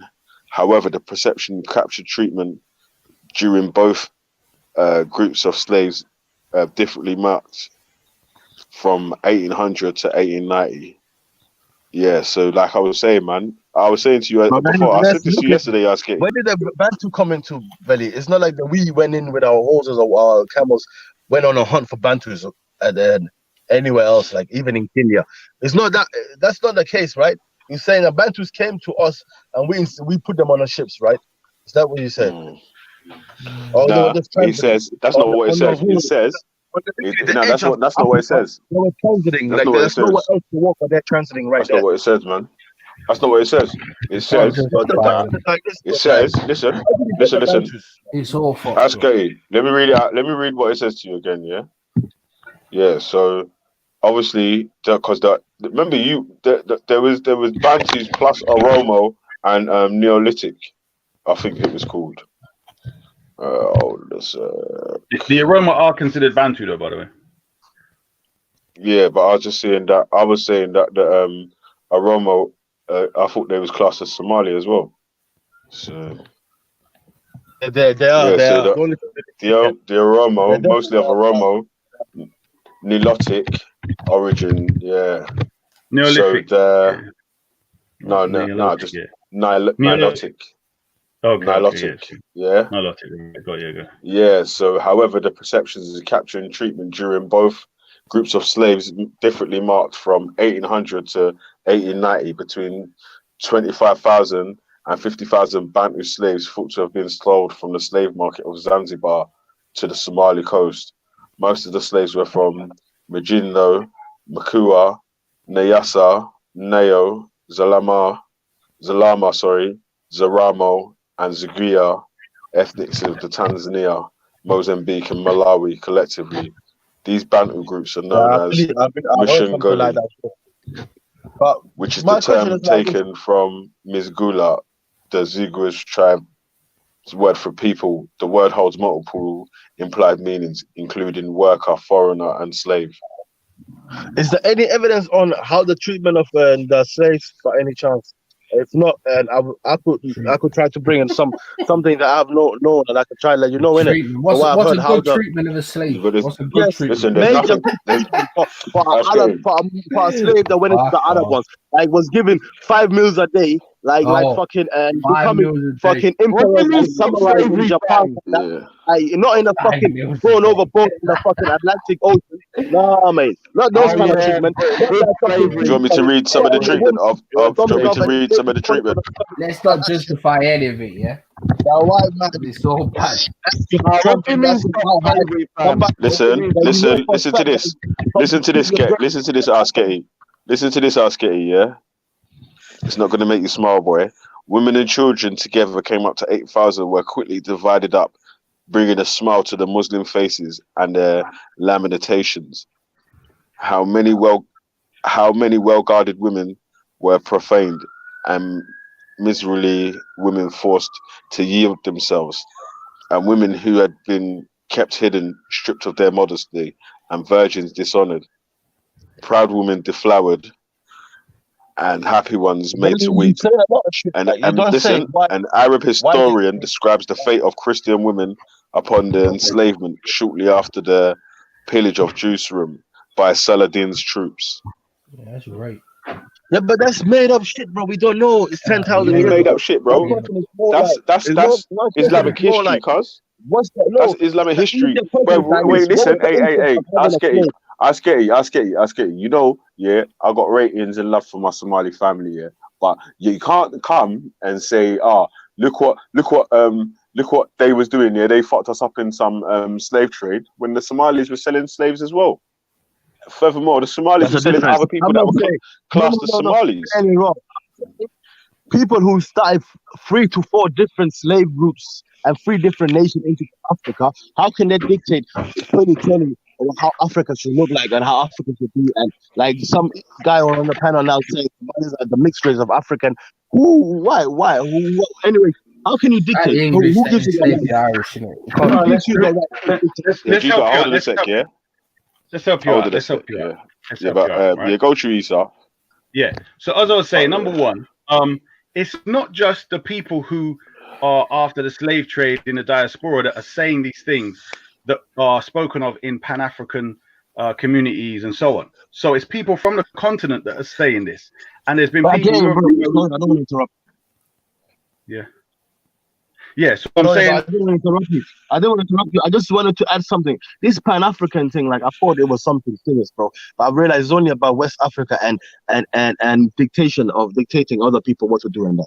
No, a lot Actually, of this stuff is just hold on. finger Let's get into that. Just blaming people. But that's more what a religion does. One sec. No. He's highlighted a very important point. Generally, and he's highlighting one of the most important points in relation to this, is because there are two, although the term is used, and this is what I've been trying to get into Shakara's head, although we can relate to a lot of East Africans in relation to being in Africa and both having in common the Caucasian, the common and colonialism, etc. The difference in which they've treated us and others have treated us is that we have something in West Africa common that they don't have. So if there's 5 people Are we against talking us, about Somalis? Or are we talking about Arabs? Because you know this Somalis a lot. Like Somalis will fucking step their foot in West Africa. Like why? What interest has a Somali got to step into West Africa? No, that's wrong. That's wrong. No. Because wait, I used to hold on a sec. You know why that's wrong? What you're saying, Asketty, yeah? Because you done this last night and today. You jumped on saying, the West Africans are trying to do this, that, and the other, blah, blah, blah. West Africans, they linked up with the Portuguese and so and so, so and so. But when I'm reading you stuff, how the Somalis linked up with the Arabs to sell slaves, you're passing that by and keep going back to the West Africans want to control you. No, I'm trying not to because you're like it's just it makes your argument a bit more fluid. Like, I was saying, how would a Bantu person step into the whole of Africa, the edge of Africa? There's no where else to transit. That means that Somalis would have gone into Africa to catch people on camels and horses and that I don't believe in it, bro. That's all I'm trying to say. Yeah, but then I'm trying to say, when Somalia Yeah. What I'm saying is, there's so many issues here. But what my point is, I'm saying, when a people have drawn a clear line between you in regards to race, if you want to put it that way, or phenotype, whatever it is, prior to any slavery and Caucasians coming, and there's a more important line in regards to religion, and that is linked to your oppression as well, to licking down on you, to all these different things that you're saying is between you and the Caucasian, then you have to look at them and say, okay, there may be a big difference. So therefore, we have to hold our arm straight out and say, you say similarity. You say similarity Caucasian. We have similarity Caucasian, or it's more like you guys have a similarity. Listen to what I don't want to hear any fucking apologist bollocks. You like to come on and insult West Africans and call them sellouts. Barely just read some of your history and now you want to fucking run away. Why are you coming on to child, mate? You think we can't child? You don't like it when the truth comes out. You're never gonna dictate what's going on outside. You can't dictate. Fuck on, mate. You're not gonna dictate shit. You need to control your own people getting enslaved for 200 billion and killing 80% of poverty. Worry about that shit, mate. 200 million of your people, 80% of poverty. That's getting. Hold on, let me just.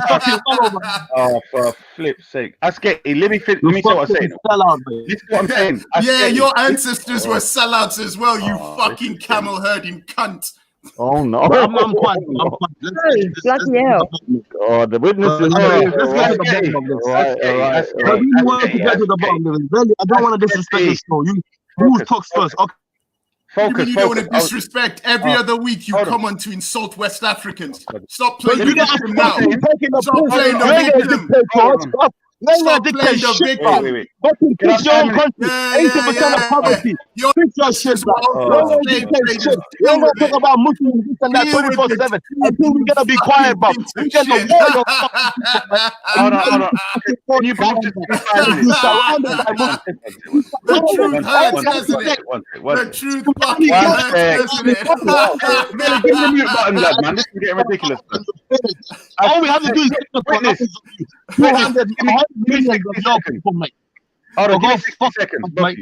Hold on, just give me 60 seconds. Asketty, all the point I was making was, when I say the alignment in the connections between how we're treated by white people, I'm saying in the same way that whites and Asians and so on look at us as different and inferior through phenotypes, so features, etc. I'm saying that is also found amongst East Africans. So I'm saying that's one attack. No. Let's get to the bottom. Why? Because you tried to. Let me finish. You tried to Is that possible? Is it possible that the people of Chad, the people of Mauritania, look like exactly like us? Is that possible? You don't class that out, bro. You want to attack the Somalis. You don't say the people of Mauritania or people of Chad. You not really think you're gonna get some problem solving with the people of Chad don't look like this, yeah? That's my question. Sorry, but yet, you blood. Oh, for flip's sake! Right. So as I'm saying, I'm saying. I'll moderate here. As I'm saying, Asketty, in general, right, where there's a clear line, where there's so many people in Central, Southern, and West Africa, that have similar features, so to speak, and are seen similarly by others outside. I'm saying, because you lot are so tightly connected to the enslavers in regards to your religion, and you have the idea amongst you that we're inferior because of this. So the others that you're talking about might be Muslim and might be something else, but I'm saying you lot are Let so me get close. my time. What? So close in geography. Let me get my turn in when you finish. Okay, so close in geography, so close in regards to let's say even some features, but the most important thing which governs how you treat us and supports how you would look at us is the religious ideology, which you've agreed upon, by the way. Yeah. So all I'm saying is in relation to us and our liberation ideologies, we have to then factor in. But let's put liberation on one side. You want for the No. This is what I'm talking about. I'm saying from the Pan-African perspective, the pro-black perspective, I'm saying we have to say, right, because Somalis, as a predominant group of people, not only got their own problems, but how they see us is that we're not their priority. And I agree, Somalis are your own priority, which is good. But also I'm saying you will be quick to line up with our anti-black enemies, the mulatto Arabs, to enslave us and fight against us. So I'm saying you cannot be included, as far as I'm concerned, as a collective in any pro-black Pan-African movements. That's all I'm saying. I agree to a lot of points. But look, let me get my point across. Isa, please. Me and you were talking yesterday. You want to finish this conversation, innit? Isa, do you say the same about our Ethiopian brothers and sisters? In general, let me just get to the bottom of this. No, one second. I don't think you like these people about something going on, mate. Some fishy is going on. Let ask Getty respond though. Go and ask Hold on, Getty. 10 seconds. Just to clarify. 10 seconds. Like Isa, he mentioned a lot about like the looks and this and that. I wasn't talking about the looks. With you guys, what you look into more is the us being Muslims. You don't realize your next door neighbor is Muslim. You're surrounded by Muslim people. That's one thing, yeah. But the other thing is, hold on, bro. Please respect each other, yeah. The other thing I was trying to say, like yesterday, I was trying to explain to him, about us Muslims. We're living in peace and told you guys, like in the 1400s, we want to live on this side. Don't fuck with us. We know you got fucked up people, but you lot brought in the Portuguese, this and that. That's another thing, yeah.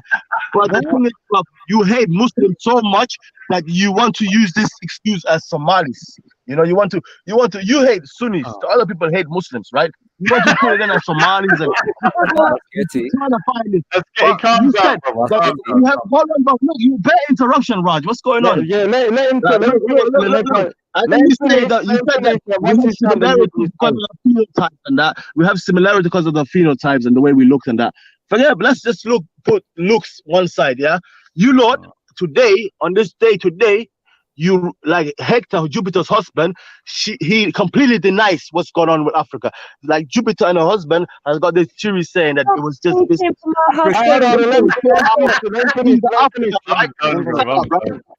right? Jupiter and her family, and some of you West African have this theory that Africa done this to herself, not the white man. But it's some true. Like I will explain this. These 25 years of this white man walking around in Africa, he was making deals with you guys. You were easiest infiltrated. When he stepped the foot into Africa, you lot had the most interest in the white man. We Muslims had the Islamic religions behind it. That's never gonna change our now put our people first. Living in West living in East Africa, we want to live by ourselves. You lot didn't like that. Bro, but please, I'm gonna let you go. But don't ask him. Who's next? Is it Isa? Let me just quickly respond to that. Asketi, what you have to remember is way before Portuguese, and I keep pointing out the Zanj, yeah? So even what Vellemy read to you predates what you're talking about with the Portuguese. No, I don't believe in that because I see the Portuguese and you lot being jealous of what the empire, Mansa Musa empire, the wealth they had. You let in the France on that side, and then you let in the fucking Portuguese on this side, and you let in the British on that side. So you got free strikes, and you want to dictate like you are. Because you are more African than other people that you think you can dictate to people. Is that what it is? Phenotypes and this and that. Is that what it is? You have accepted the Arabs, bro.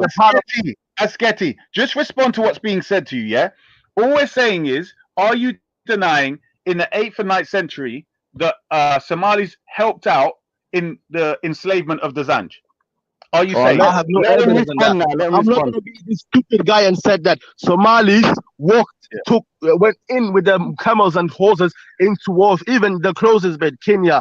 I don't believe they went far into Africa to catch Bantu people and put them on a ship from the coast of Mogadishu. That just makes no sense. And the other theory that don't make sense is Bantus coming into the edge of Africa, Horn of Africa, as a transit route. Why the fuck would you come into the Horn, the last point of Africa? What more have you need to walk to? Unless we call them in Central Africa and some corners over there, I understand. But I don't look, Jupiter. You could keep lying, mate. It's not that time. Let Jupiter respond. You're not gonna have it. You never get to dictate East Africa, bro. We even the Kenyans and the Uganda that's Christian and that. Look at Magufuli, bro. Magufuli is my brother. He says my country is nothing called Christian and Islam. It's one people, mate. We don't give a fuck. We not like that. We're trying to turn the whole of East Africa like Tanzania, bro. We are sticking together. There's no Christian and Muslim. One, we East African. That's it. But we don't want to be like you, bonfire on us Muslim every time. Why? Because the Fulanis in Nigeria are majorities, but you're not undercoverly trying to take over because you have the West on your side. It's not gonna work, bro. All right, Fulanis are our brothers. Don't forget that. Are you saying the Pan-African movement is supported by the West, Asketi? Just a yes or no? No. I take it back. There's a lot of good things in the Pan-African movement, but that's infiltrated West Africans. There's things that are more important than other African people. I don't know for what reason, because they think they look more African than us. They can dictate what Africans should be like. And I respect if Pan-Africa should only stand for economic freedom of Africa. Fuck the rest, fuck the dictation, fuck that. Bruv, you men are crazy. There's not even 400 atheists in Africa. What are you talking about? In the whole of Africa, only 400 atheists. That's not even right, bruv. I swear to God, that's more Hindus. Forget about Sikhs. Sikhs are known people in Africa. Hindus are not known, bro. But Sikhs are known. That's no fucking. All right, let Jupiter respond. I'm going to ask you. Let Jupiter respond. What is you going to say, Jupiter? Go on. No, I just don't understand why he brings up Hector all the time. He seems to think that he knows Hector inside out when he don't. He jumps on all these channels and he's always just going on 10 to the dozen. No one really knows what he's actually saying half the time. And my last point is, Asketi, what the bloody hell has me and Hector got to do with Somalians enslaving black people? Yeah, can everyone just give me congratulations for being such an amazing moderator? Right. Were you moderating? I didn't even notice. I've done a great job, I thought. Thank you, Witness. I did a great job. I was very good. All right, I'll be honest with you. I haven't got a clue what his issue is because he seems to be firing at everybody. Does anyone understand who he's angry with? No. Look, it's very simple. He has spent ages coming on various platforms insulting West Africans and Nigerians. It's that simple. All right. He likes to call West Africans and Nigerians sellouts. And today he was told a bit of history by Vellemy about what his ancestors did, and he couldn't handle it. That's all. That's the case. The brother has done that a number of times. I was gonna say he's gone. Oh, he's back. He's back. Go on. Have a conversation with him, Shakira. Go on. I'm out. I can't bother to do the whole shouting thing. I'm just not in the mood. And so yeah, I'll leave it alone until another time. Yeah, me either. I think he's gone anyway. No, he's back. He's back. Okay. Is he back? I don't know. Is he back? Yeah. Oh, you are back. He is back. Yeah. Well, let's try and have a conversation with him without him sort of like going on a monologue. Let me just clarify something. This thing about Douglas and so on. What I said was, in relation to the way that Somalis are in relation to West Africans and in relation to whites, I said they were similar to the coloureds in South Africa, in the sense that sometimes they might identify, but it seems the predominant majority do not identify with the Central and West Africans. You get me? But they align themselves to certain European type of people, but remain enemies and unrelated. So, yeah. Was you on the platform once when I was discussing this conversation that I had on Facebook in relation to Pan-Africanism in Somalia? Probably not. Right. Okay. So what happened was. Go on. What are you saying? Uncle Dan Juma. Yeah. Had a posted something, yeah. And if I can get it back up, I'll Your mic's a bit low, by the way. yeah. Sorry, can you hear me now? I can hear you. It's just low, like. Yeah. All right, 1 second.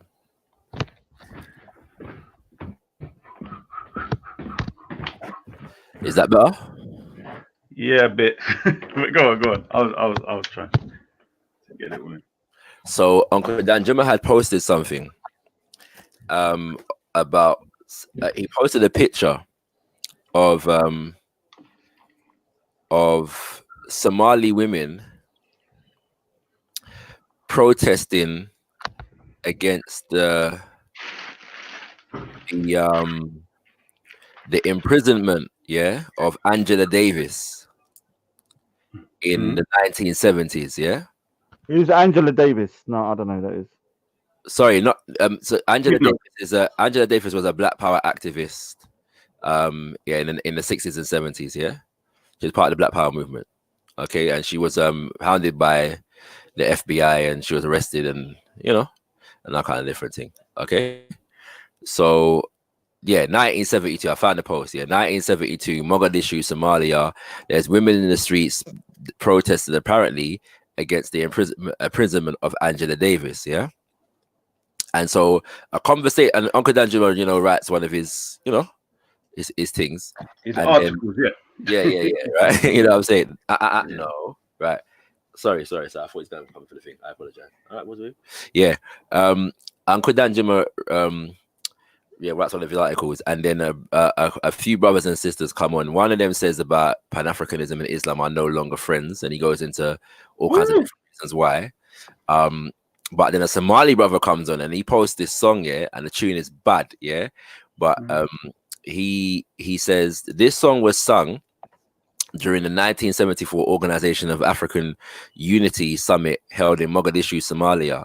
The song was meant for denouncing colonialism and the African leaders who were taking briefcases. I told him no in it, so he's in supplication. Yeah, he's praying to these. So no, well, yeah, but I told him no wrongly. Sorry. Yeah, yeah. Sorry. Where was I up to? Leaders who a song that was sung. Yeah. So the song was meant for denouncing colonialism and the African leaders who were taking briefcases from the European colonialists instead of fighting for freedom of the South African people under the apartheid. Yeah. Here's a short version of the song. Yeah. And he posts a full translation of the song. Pan-Africanism was prevalent in Somalia but died out after the Civil War. And now all we have is a young generation, which majority of them born after the Civil War. All this young generation had was a madrasa and a school curriculum based on Gulf Arabs history. It was rare to find a school teaching Somali history or African history after the collapse of the Somali government. Yeah, and the tune is bad. I won't go into that, but I shared an experience of having been speaking at Oxford University once at one society, and a Somali sister challenging me about the fact that Pan-Africanism is a West African thing. Yeah. And I would say basically I wish I had this tune, yeah, when the sister had said this to me, and he commented on my post as well. Because I reposted the song saying like, yo, this tune is bad, yeah. Because the tune is bad, like outside of the lyrics are heavy, like the whole tune is a bad tune, isn't it? And obviously knowing the lyrics has obviously made it a deeper significance for me. But 1 second, I'm just trying to find what he said on my post specifically for the sake of interesting. Yeah, so bear with me a couple more seconds. All right, here we go. All right, so I've said all of that, and he said 30 years of civil war and a young generation who have no idea of their history. It would not be surprising if you meet a Somali saying Pan-Africanism is a West African thing. We have many Pan-African songs about denouncing colonialism and preserving our language and against British and Italians. I could share with you another Somali Pan-African song. However, I could not get a translated version in English translation. It is called "Reject the Color of Colonialism" and it was made in 1971. Yeah, and he posted the song. All right.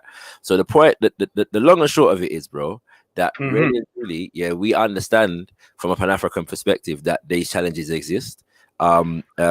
They exist everywhere. Like a lot of the conflict that people make these arguments all the time everywhere. Africans are not united, blah blah blah blah blah.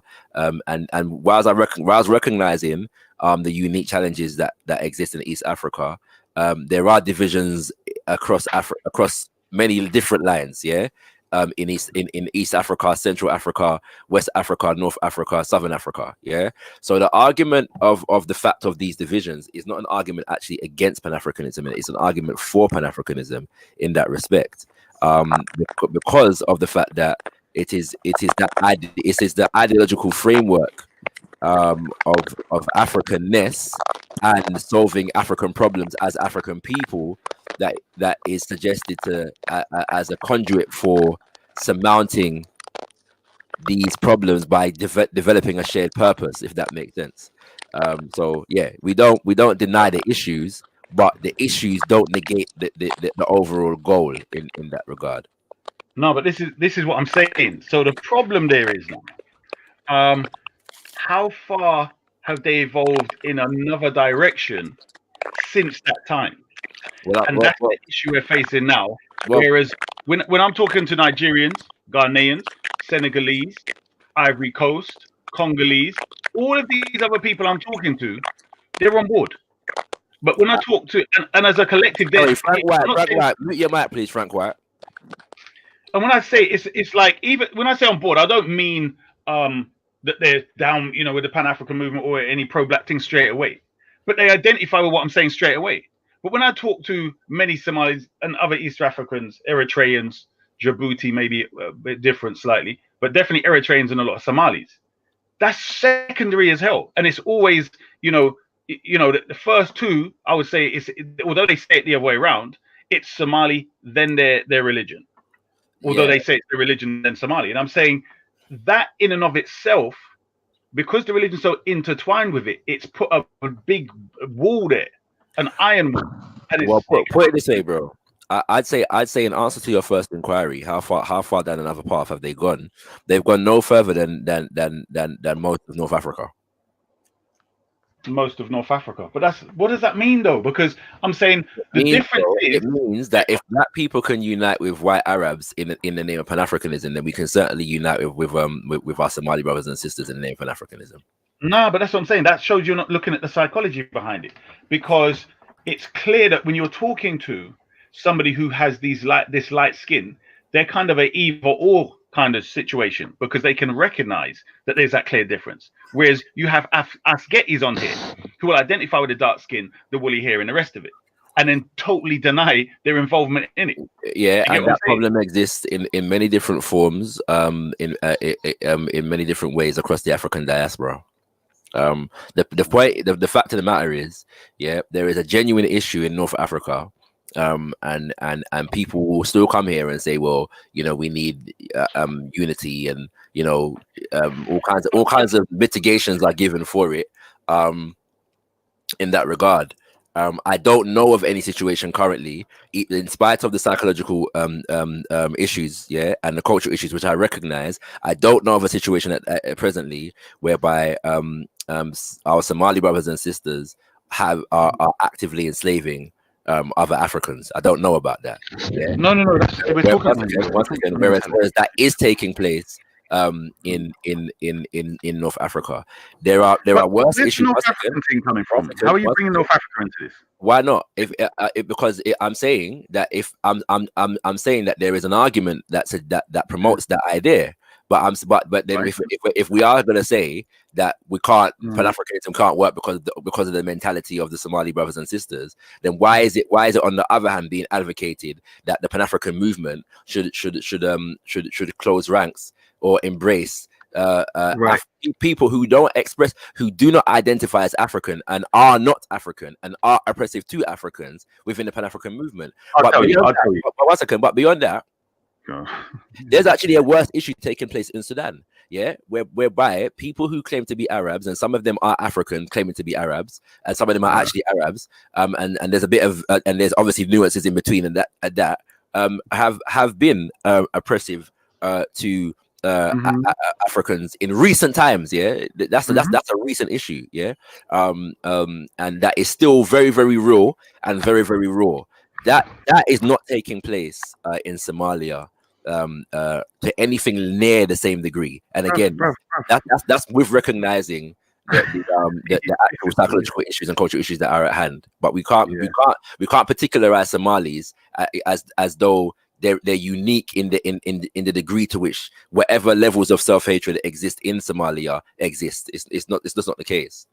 No, but it is though, and this is the thing where the identity of being Somali, the more this identity is reinforced, it is reinforced on the basis that they are definitely not aligned with Central and West Africans. So it's very different where somebody says I'm an Arab, but it's a fluid identity in Sudanese, although it does come with its superiority. So how do you factor that into the divide between North and South Sudan? That's what I just say it again. Although there is this superiority complex among them, i.e., it's intertwined with the religion and so on. So they would say, well, the Southerns are Christians, a lot of them, and even the ones that are Muslims, they still have that. But I'm saying it's not a solidified identity. All right. As a so whole. let's say I agree with you. Let's say I agree with you for argument's sake. Is it not manifestly true, yeah, that regardless of what you're saying in relation to the fluidity of the identity, that generally speaking, the situations facing Black people in certain places like Libya and Sudan, especially around issues of identity, are manifestly more dire in terms of degrees of severity in Sudan and places like Libya than they are in Somalia at the moment? I would say possibly yes.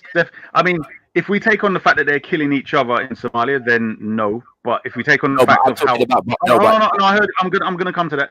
So where those who consider themselves not Black are treating Blacks, then obviously Libya is the worst, so to speak. And also in Sudan, we have the perception of not being Black, yeah, because we've got people that are actually African. Yeah, Black people that because they don't identify under that within that context, yeah, feel that they have a superiority over other Black people. Have you met them? Have you spoke to them? Have you met anyone of those people you're talking about in Sudan? Yes, so I've, as I've said before, in like the Sudanese People's Liberation Organization and the Sudanese People's Liberation Army, we're relatively well represented in North Sudan. I'm talking about the oppressed. Have I? You met it? No, I'm far more acquainted with people that would identify as South Sudanese. Okay, right. So let me talk on behalf. That's what I have met people that are from North Sudan, but that don't identify as Arab, who would validate at least the basic analysis of what I'm saying. And I'm saying that knowing, by the way, that the so-called Somali Bantu concept does exist, and there are contradictions there. I'm not denying that. No, I'm saying that if we're going to look at manifest like levels of severity, it will appear to me that the situation is far more acute at the moment, at this present moment in time, in those areas. There is that dichotomy there, bro. Because I'm saying the Somalis are fighting among themselves. So I'm saying if there was an issue there, you would see it manifest. But my point is the mentality going forward. But anyway, as I was saying about the North, I'm saying they equally like to call themselves, a lot of them, African. They like to hold on to that identity. They don't, Issa. They only pick up the term African when they come across Shakara and what's it called, and Shakara's on this Black thing, and they want to challenge the ideology of Pan-Africanism or write themselves into it. Yeah, I've said this to a number of them publicly on camera, and none of them have ever disputed me. Yeah, about the fact that generally speaking, these people do not identify as African. Yeah, it's a fact. Yeah, really? It's a fact. Yes, they do. So you're saying that? Hold on. Somalis. I've never met a Somali. I've never met a Somali that does not identify as African. Some identify as Black, but I've never met a Somali that doesn't identify as African. Yes. What I'm saying to you, but even that term, with what I mean, but I agree with you in that. What I'm saying to you is, are you saying that they identify as Arab and not as Black and not as African? Correct? Is that what you're bringing? People in North Africa. Pardon? the people them in North Africa. North Sudan. I am saying that the people them yes, they're identifying as as Arab. Yeah, I'm not in a position to say that they reject the African identity. Well, actually, that's what you just said. Did you think I was talking about North Africans when you said that? Rather than North Sudanese? You said North Sudan, right? No. When you previously said that they only when you come along they then identify as African. I'm talking about North Africa. Yeah, North Africa. Yeah. No, North Sudan. No, I'm only talking about North and South Sudan. Yeah, right? So I'm saying. To be honest, my understanding is that there may be variation. I don't know if they don't identify as black. They don't identify as black. Right. Yeah, I don't know. They definitely identify as Arab. And I think there's nuance in the thing. Right. That's what I was going to say. So when I'm saying I've been having this conversation with them for time. And you know the Mahdi of the Sudan, right? Yeah. Okay. Do you know one of his descendants come to Speaker's Corner? I think Uncle Dan Juma may have said this at some point when I've on a video when I was there. That may have yeah. And he's quite educated, and he's educated in regards to their history and what really took place and so on. And so I think his uncle is on YouTube explaining how the South Sudanese were treated and so on. And he said, he basically said they have to take responsibility for the racial factor of how they treat people. But all I'm saying to you is that the common theme that keeps this thing going is the religious ideology. All the rest is built upon it or intertwined, it's weaved with it, because it leads back to this idea that these people are superior. So it always religious ideology is no less present in North Africa than it is in Somalia. Of course it is, but I'm saying when you see a North African, you see the difference. They don't mind. I'm saying amongst us, we've got varying complexions. But when you see the Zubaidas and so on and the Walids, it's like you can see the difference. If they sneak up in somewhere, you can still see them. Whereas if somebody who's Somali, if somebody who's North Sudan, if somebody who's Ethiopian comes up in our thing, they could be from the Caribbean for all we know. They look but that goes for any sellout, though. Isa. No, so the reality is, you really Can I that. just add on Yeah, to that point there as well? Sorry. Yeah, go ahead, bro. Take over, man. Take over. What's going on? I love what you lot are doing, man. You lot are big still. Quick question though. In Nigeria, there's a tribe, the Fulani tribe. Are you aware of it? I know, brother. Pardon? Sorry, I'm reasoning with my son. Sorry, 1 second. Yeah. Are you aware of the Fulani tribe? Who you talking to, me or Isa? Both of you. Fulani. Yeah, the Fulani. Yeah. Certainly. Yeah. Okay. Would they be a part? I know where you're gonna go still, but it's a relevant point. So go on. Would they be a part of the Pan-African movement? Shakara? You mute up. Maybe baby. When you say would they, do you mean could they or are they or are they? Yeah, are they a part of the Pan-African movement? No, they would be considered an indigenous nation of Africa. So yeah, they would be roughly. Why are they an indigenous nation of Africa? The Fulani people are not like a singular group of people. They're like a large kind of conglomeration of people that made up of various different so-called tribes and ethnic groups that were merged into one. Indigenous. The Fulani tribe are not indigenous to Africa, though. Yeah, I would argue that that's incorrect. I would argue that they have some lineage that is not indigenous, that is not indigenous, but most of their lineage is indigenous for the most part. That's why I said for the most part. I'm not sure, because I don't know. I've heard like Fulanis themselves. Bro, they're not. They have been for the most of history nomadic. Yeah, so they do have lineage again that is not indigenous. But to say that they have a level of non-indigenous lineage that would then make them non-indigenous, I'm not prepared to make that argument, and I'm very aware of some of the contradictions that they manifest in terms of how they operate in different countries. You know what I'm saying? But I'm saying that as to suggest that they are not African, I'm not sure, or at least I'm not sufficiently informed in a way that would make me say that. As far as I'm aware, Okay. to the best of my knowledge at the moment, I couldn't make that claim.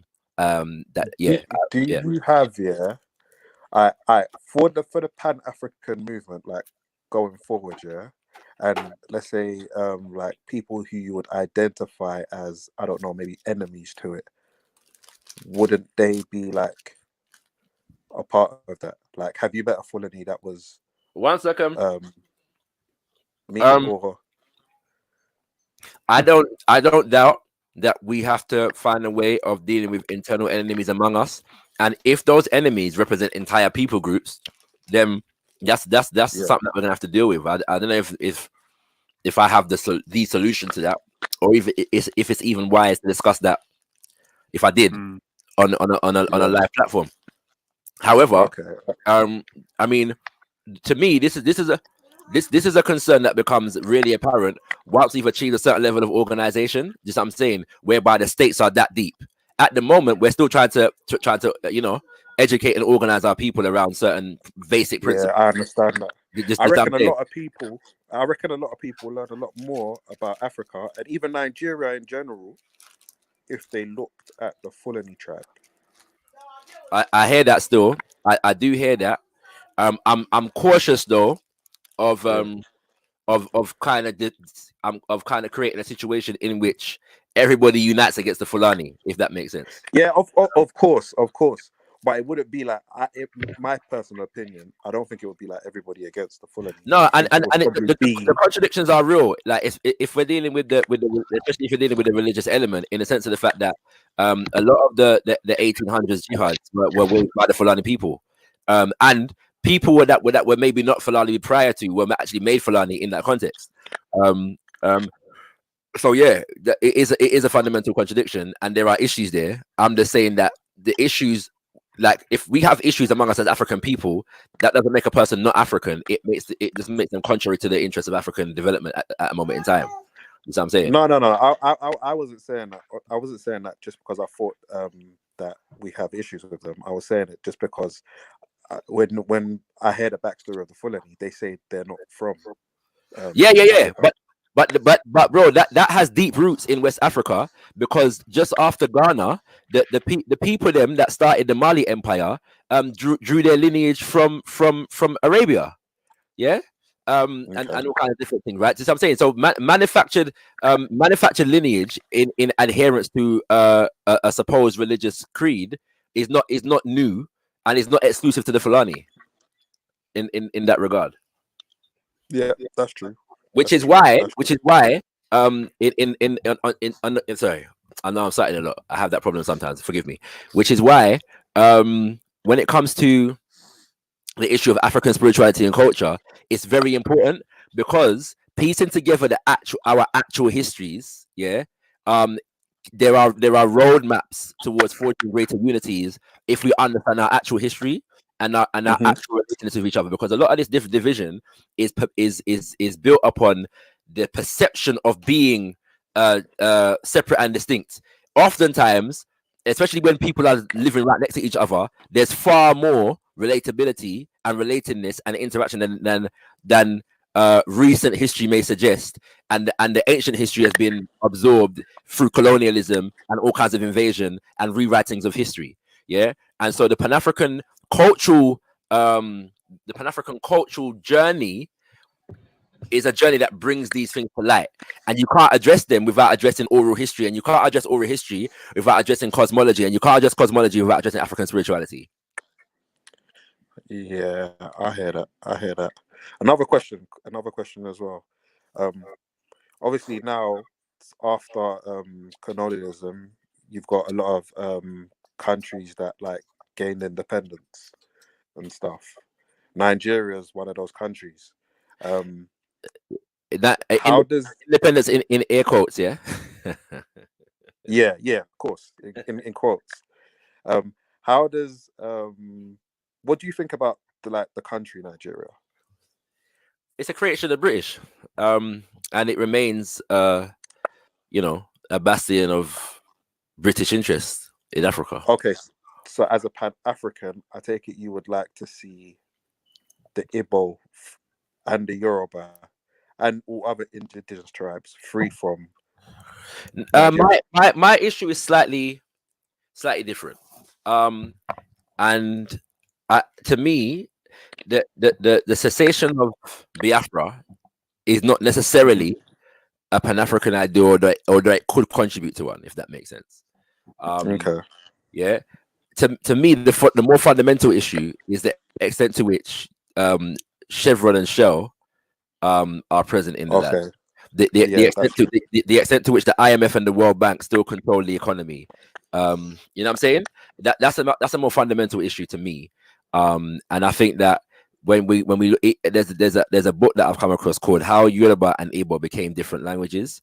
And so that obviously the title suggests that there's a shared history among these people that need there definitely is. Right, you know what I'm saying? And so, but obviously that consciousness is far from the present minds of those in operation at the moment. And so I believe that heightening that awareness may be part of the process of healing some of the wounds that have developed over time. Okay. Yeah, man, it's big what you're doing. You know, I actually rate you because you've been there like all week, just backing up the thing and challenging these questions. Even though I think the fight, just to get people to just go back and look at their own culture, whether they be Jamaican, American, or whatever. Because I consider like everyone in the Caribbean. I don't like to use the term African because African like brings everybody together, whether you've like done the mad thing or not done the mad thing. It puts everyone together. And I think I know you're saying the divisions and that, yeah, but I kind of feel like we kind of need to come together. Bro, you know what the fact is, bro? Can I be honest with you, bro? Can I be honest with you, bro? All peoples have their sellouts, bro. Yeah, of course. But with the problem with Africa is we can't identify our sellouts. We because everyone used terms as like Africa, the sellout is included in Africa. Sometimes I may feel like I'll give my opinion. I may feel the sellout comes from some sellouts are in elites in certain tribes. Most def. And that's a fact. Yeah. And they hold like a lot of weight in Africa, I would say. And that's yeah. And it's a good point you're making because we get caught like this whole week here, like a lot of times we get caught up on, well, look at this practice over here, right? Yeah, and all of that is nonsense compared to what's going on. Right.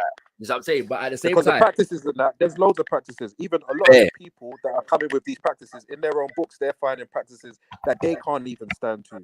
So we already know that practices and what people do doesn't mean anything, because if you're saying that, just for instance, there was another point I'll make, but I'll make it later anyway. But for instance, the cannibal thing and stuff people were talking about, if that's a part of someone's practice, and then you go into this culture and now you realize, you know what, this cannibalism to me is wrong. Like, whatnot. Now, because you're looking at your culture, you can define it and put it in the way you want it to go. That's the essential point, bro. Take the control of your own culture. But you know what I look at? The inherent assumption involved in that line of reasoning is that Africans need somebody else to come and civilize. That's the point, yeah. That people don't understand when they're bringing them arguments there, is because what they're really saying is, well, now you need the Bible, now you need the Quran, now you need Christian democracy, yeah. That's what they're really saying, right? Without saying it, consciously or subconsciously, that's what they're really saying, yeah. Because Africans or African culture doesn't have the capacity to self-correct, yeah. That's what they're really saying by implication, yeah. And so really the point that's being made is that the whole thrust for African spirituality, not just Ifa, not just Kemetu, not just Bakongo, not just Zulu, not just Odinani, but African spirituality puts it in a context whereby we can focus on the basic fundamental principles and values of the thing, yeah, and then therefore go through the process of self-assessment from that foundation. That's the point, of course, right? And so oftentimes what's happening is that we're not dealing with the fundamental basics here, as you would do with any religious system or culture, any philosophical system. We're just dealing with sensationalism. Just what I'm saying, in that regard. And the same people would demand that when you're judging their religion, that you look at it from you do a certain level of study. Yeah, you know what I'm saying?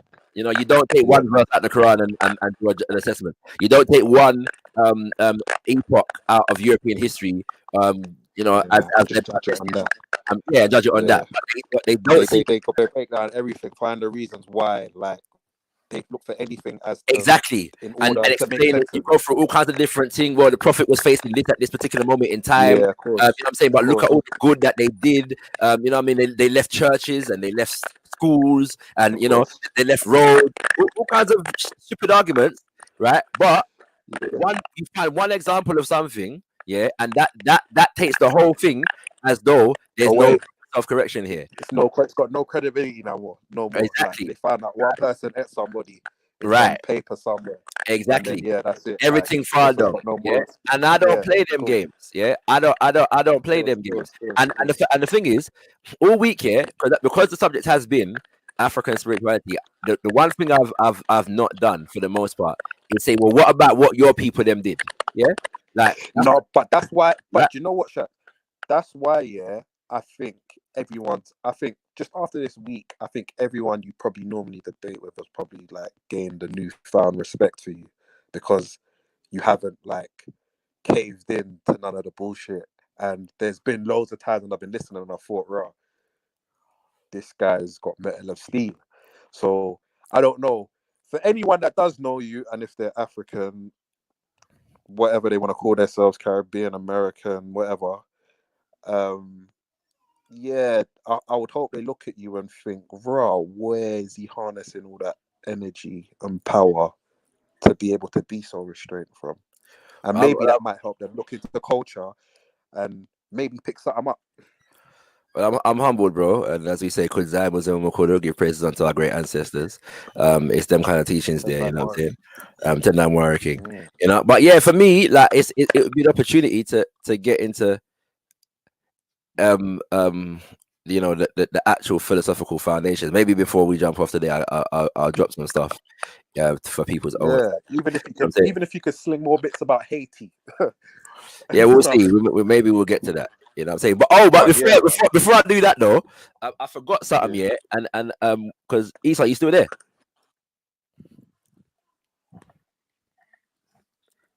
Isa, where you gone? Yeah, run from the voodoo. Isa, don't run from the voodoo, you know. He won't do you nothing, trust me. When he comes back anyway, Carl. Because I was having a conversation with him about something the other day, and I forgot there's an actual very succinct explanation. Okay. Do you know what? Quick one, because I mentioned it before. I didn't actually get to do it. Let me do it before anyone comes on and just like thingy. Do you know what? On the topic of cannibalism and thingy, I don't know if you know this, but there is something in. I wouldn't quite call it Ifar. I'll call it more cultural tradition, but it's not amongst the people. It's amongst the kings. It's amongst the kings. So in Yoruba tradition, if an Oba is to die, and you're going to be the next Oba to replace that Oba, you kill off the king. You have to eat a part of the previous king. Okay, I've not heard this before. I know this for fact. Okay, but that's cool. It's not a thing that I'm like trying to be ashamed of it or whatnot. It's not like everyone's people. It's a ritual that's done. That's done in a particular context. Yeah. You know what I'm saying? Yeah, a man hears that still, and now that I've learned that from you, I'll definitely look into it and see where that comes from, and you know what I'm saying, the to manifest itself and whatever. You know what I'm saying? Definitely. But yeah, bro. Big up, thanks, man. Yeah, give thanks, bro. Give thanks. Good bro, man. Yes, King. You know. Yes, King. Where Isa there? I want reason with the brethren. Yeah, family. You know what I mean? So we I say African spirituality. You get me? Obviously, even though man's been all week, yeah, we ain't scratched the surface properly. You know what I'm saying? There's so much more. As you can as I'm sure you can imagine that, you know. Yeah, me there. What go? All right, cool. Yeah, I thought you was running from the voodoo, bro. You know what I'm saying? So we're just making sure that you understand that the voodoo won't harm you. But you remember the conversation? I forgot about this situation. Yeah, you remember the conversation that we were having about whether creation stories are literal or not. Right. Yeah. So Yeah. all right, because it's just me and you in it. I'm gonna take the liberty of reading a bit longer than I might have. So check this out. Yeah. Okay, good. I'm reading from a book called Eloquence of the Scribes, yeah. A memoir of the sources and resources of African literature. It's by Ikwema, and he's basically given a personal account of trying to develop a literary a career that spoke to the history and culture and needs future development of African people. And so one of the things that he started to do was trace African creation stories and histories, yeah, oral histories. All right. And so he says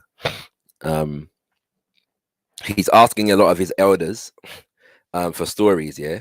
And so he says, the story I elicited by pestering my mother, aunts, uncles, family, friends, and visitors from the mysterious ancestral villages went like this. Quote, centuries ago, we lived in a place far from our present home.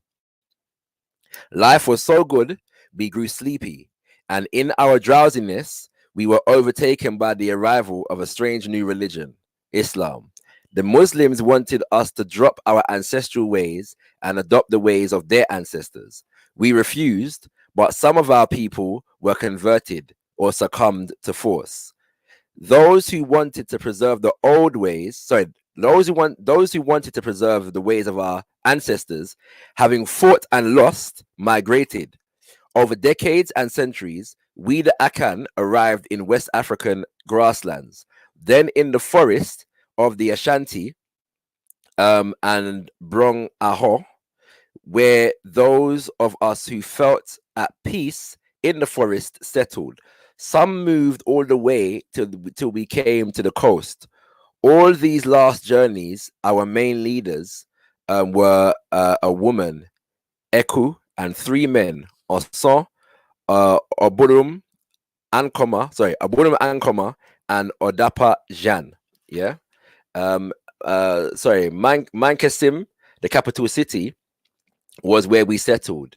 From there, various leaders set out the smaller groups to found and settle the villages that now make up the Federation of the Fancy people. Since then, the families of those original founders have been the families from which traditional rulers have been chosen. Yeah.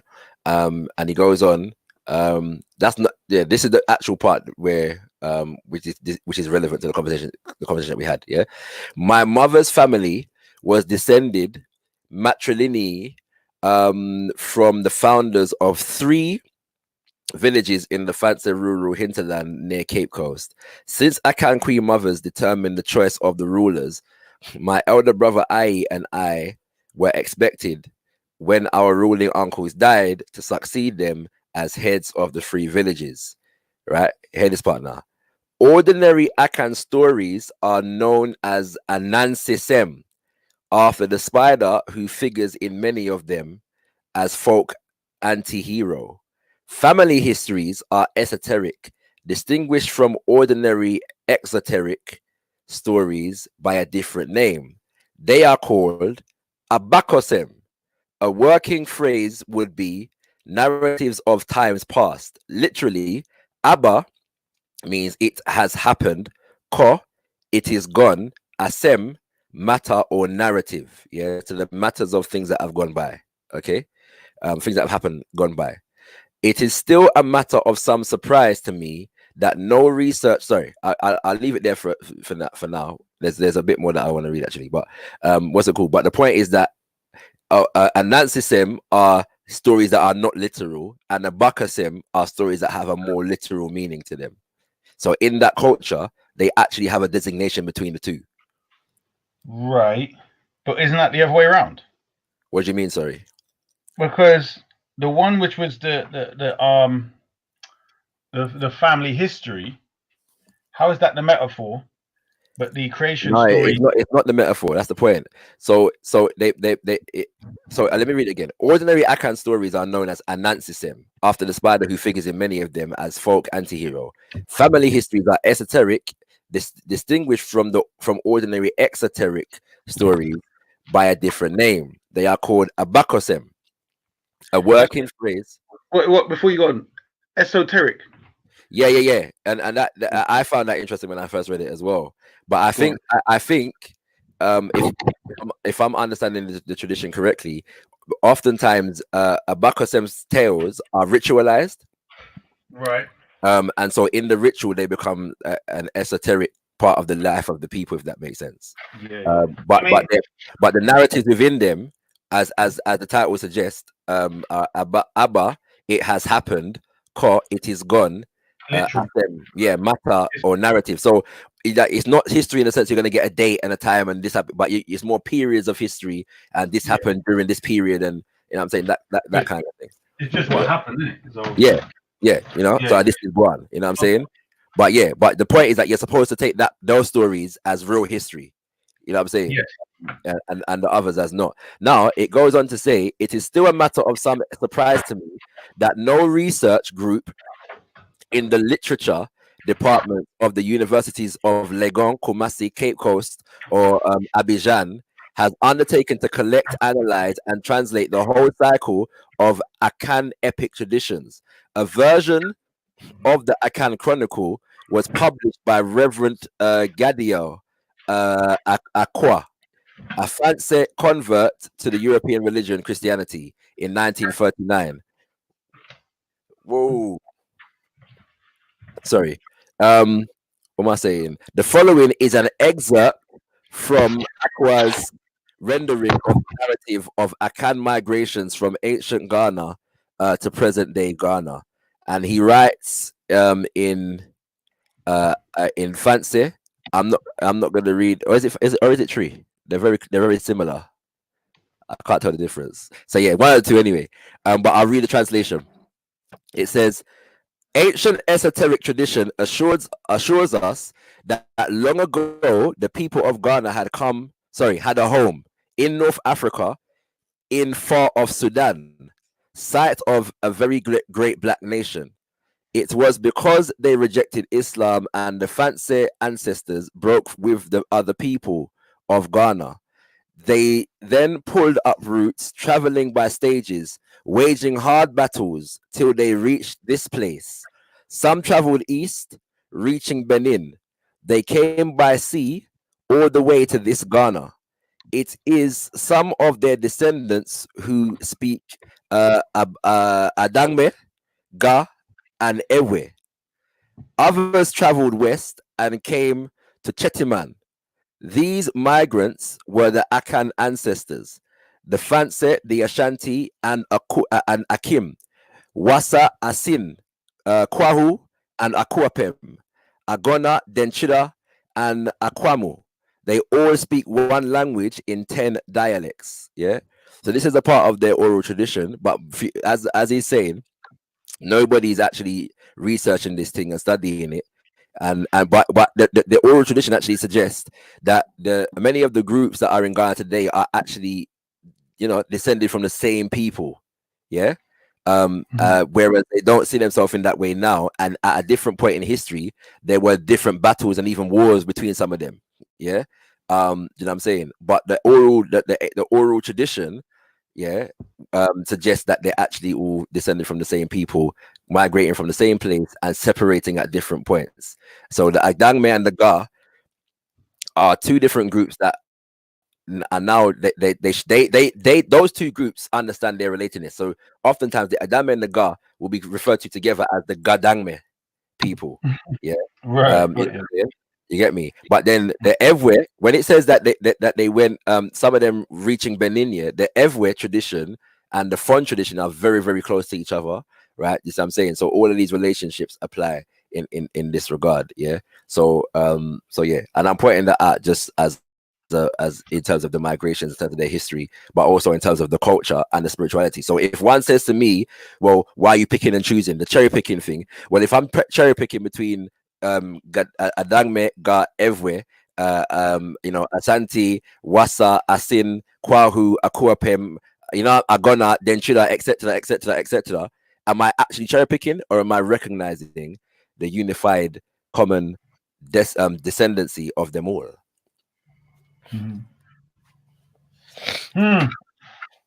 I hear that. I mean, word. There's a lot to So the first reading was very clear to point out that they understood the creation stories, or the brother who wrote it, the creation story, to be metaphoric. Yes. And that clearly they distinguish between that and their literal historical events. Yes. That happen.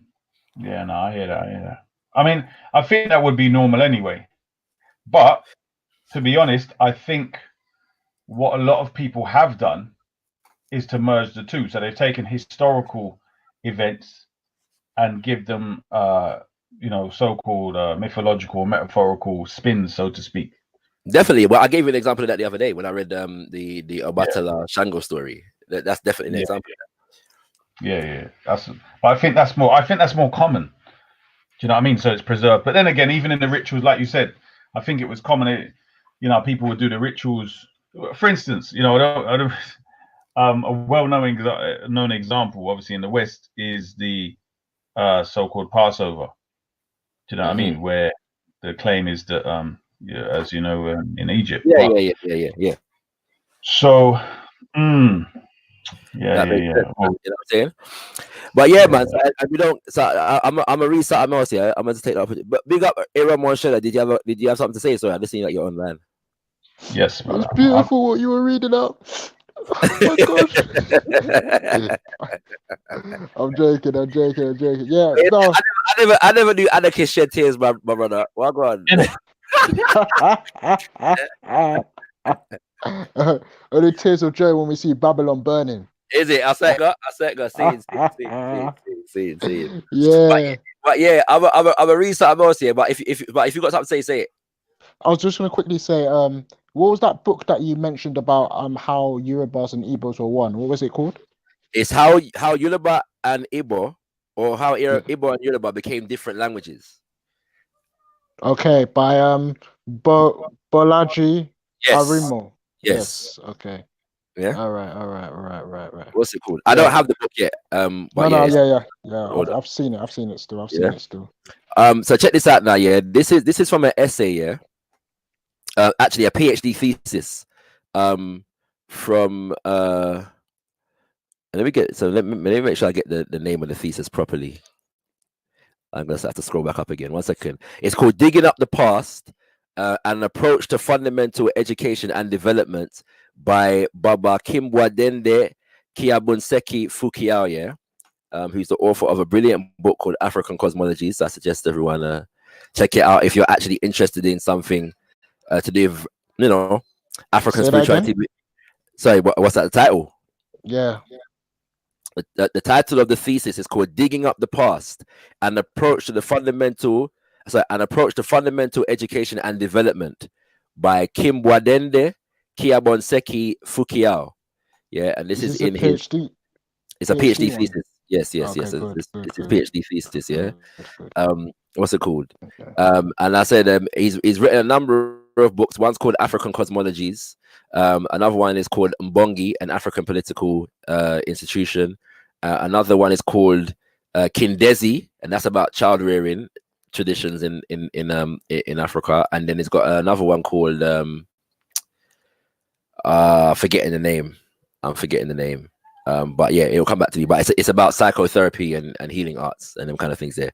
But in this one now, he's explaining certain things, which are important, as a philosophical foundation for understanding African spirituality as a concept, And I hope the ones who keep accusing me of this cherry picking are listening very carefully to the following. Okay, right?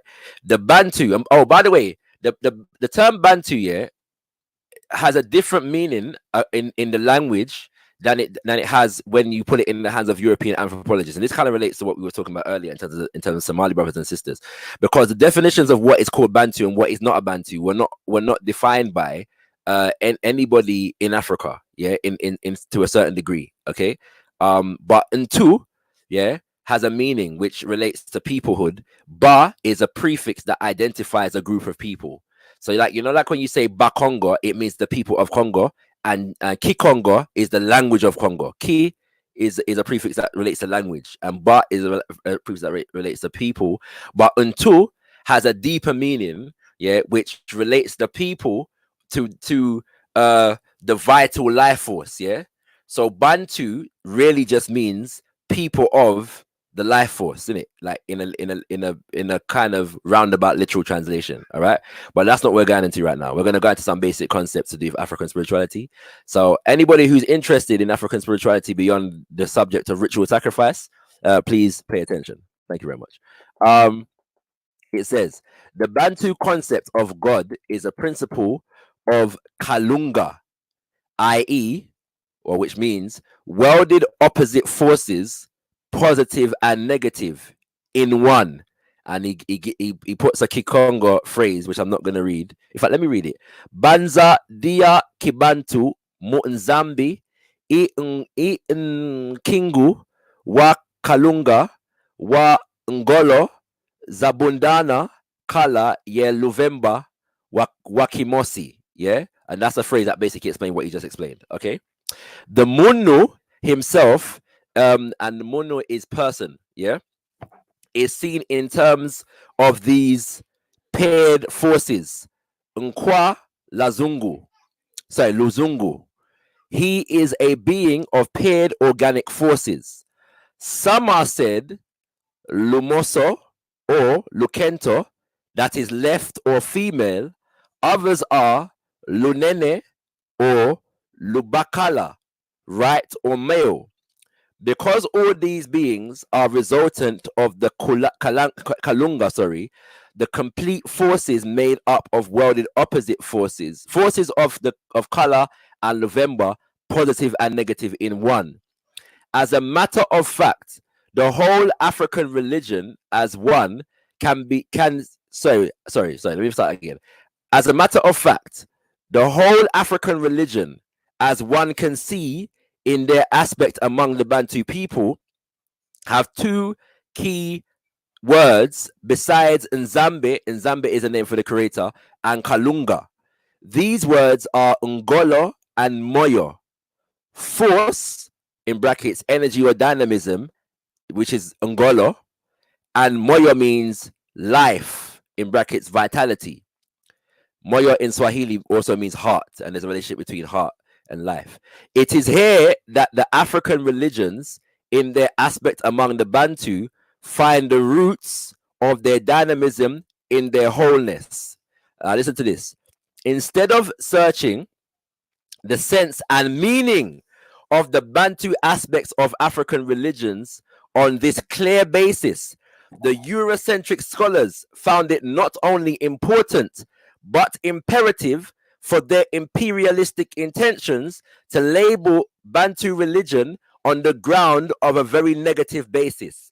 Yet this basis does not have tracks in Bantu languages. They labeled these people animist and their religion animism. The word itself, related to anima or animal, says clearly what these scholars had in mind about African religion in general and about aspects among the Bantu people in particular. The Bantu religion is not animism or animalism. Neither are the Bantu animist nor animalist. The Bantu people are vitalists.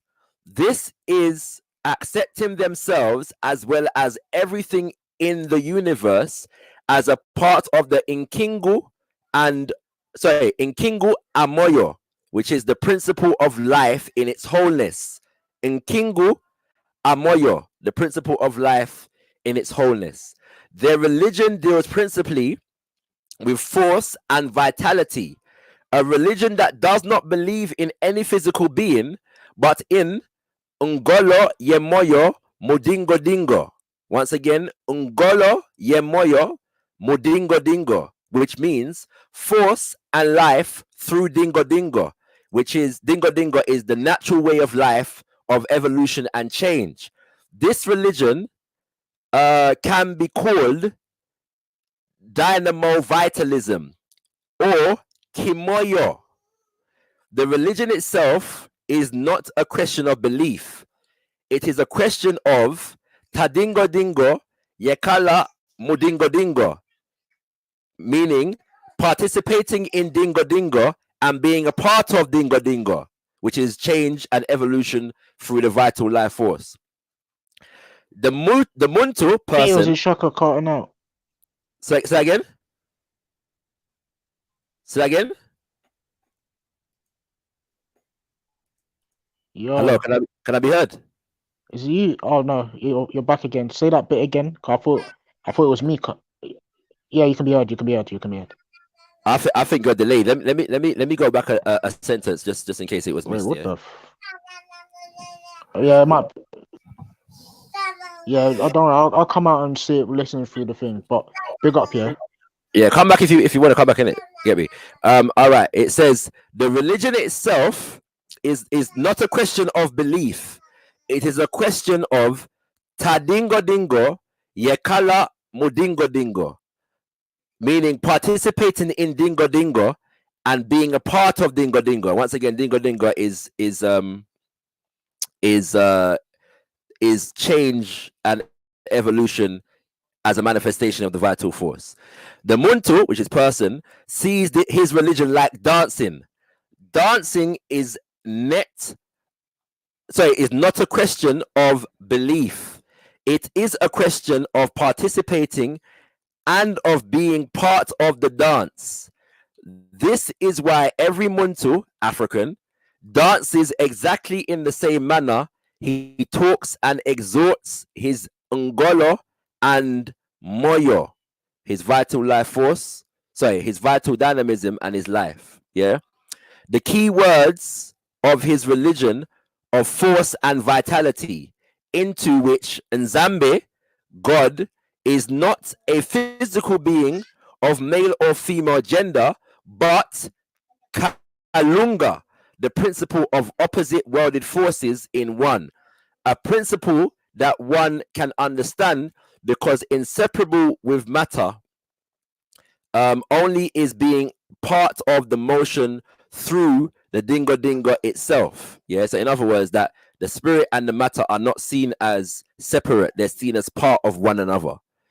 In that regard, and so these are some of the basic philosophical foundations of the concept of African spirituality. And some are even going as far as to suggest that African spirituality as a unified concept be referred to as Kimoyo. Yeah, Kimoyo, which is dynamo vitalism translated in English. Yeah, because of the fact that the definition, when we begin to self-define African spiritual traditions, now we are not using words like animism and idolatry and paganism and heathenism and any other designation given to us by foreign philosophies and ideologies. If we're going to translate it into English, we're going to find terms that best suit what is being said or conveyed in the philosophy of the tradition. And so vitalism is being put forward by Baba Kimbwadende Bonseke Fukiao, as the designation used in English. Yeah, so it's vitalist in that regard, and I'm putting that forward even above terms like pantheism, henotheism, and especially monotheism and polytheism. Vitalism, yeah, is the essential concept at the heart of African traditional spiritual system. How would you define the word vitalism? As he's defined it here. So the Bantu people are vitalists. This is accepting themselves as well as everything in the universe as a part of Nkingu Amoyo, which is the principle of life in its wholeness. Their religion deals with principally with force and vitality. A religion that does not believe in any physical being, but in Ngolo Yemoyo Mudingo Dingo, force and life through Dingo Dingo, the natural way of life and change.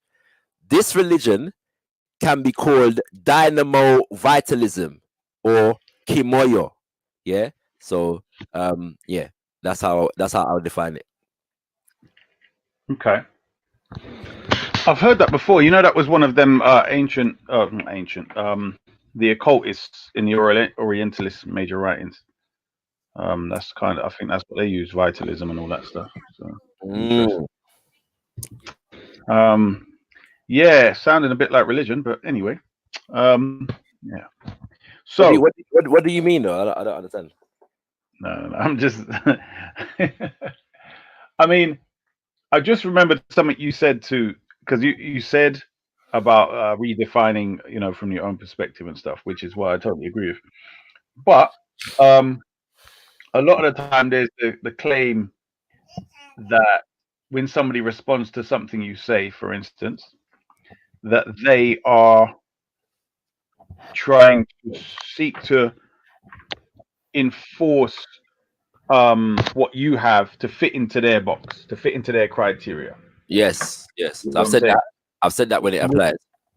Yeah, but I'm saying when it didn't apply, I would suggest was yesterday when there was a claim, and it's something obviously commonly said about the differences between African spirituality and Abrahamic faiths, in which somebody or people are making a distinction between the interpretation of what is in Abrahamic faith, so to speak, and what it really says, and that's in common with African spirituality. So it's a kind of a combat between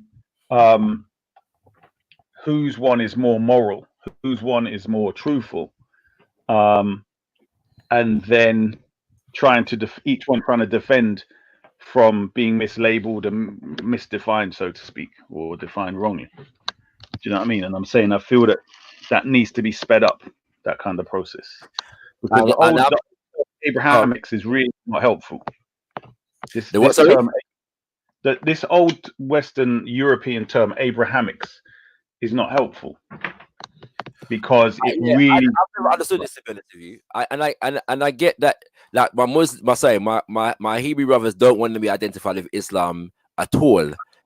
So that's why they reject the terminology.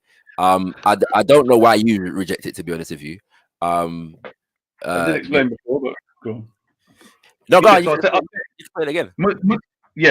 Muslims generally do not like the concept of the religion being defined and linked to a personality. So if it's an ideology, I get that. Yeah, that I understand that intuitively. Yeah, I do understand what that means. At the same time, the idea that the term is a disrespect, within the context that it's used, I'm seeing it as legitimate, especially in as much as there are many Muslims that use the term. It's not a term that I've heard many Muslims railing against. You know what I'm saying? That's because they don't understand it. No, it's because they understand what people mean when they say it, or they, you know what I'm saying?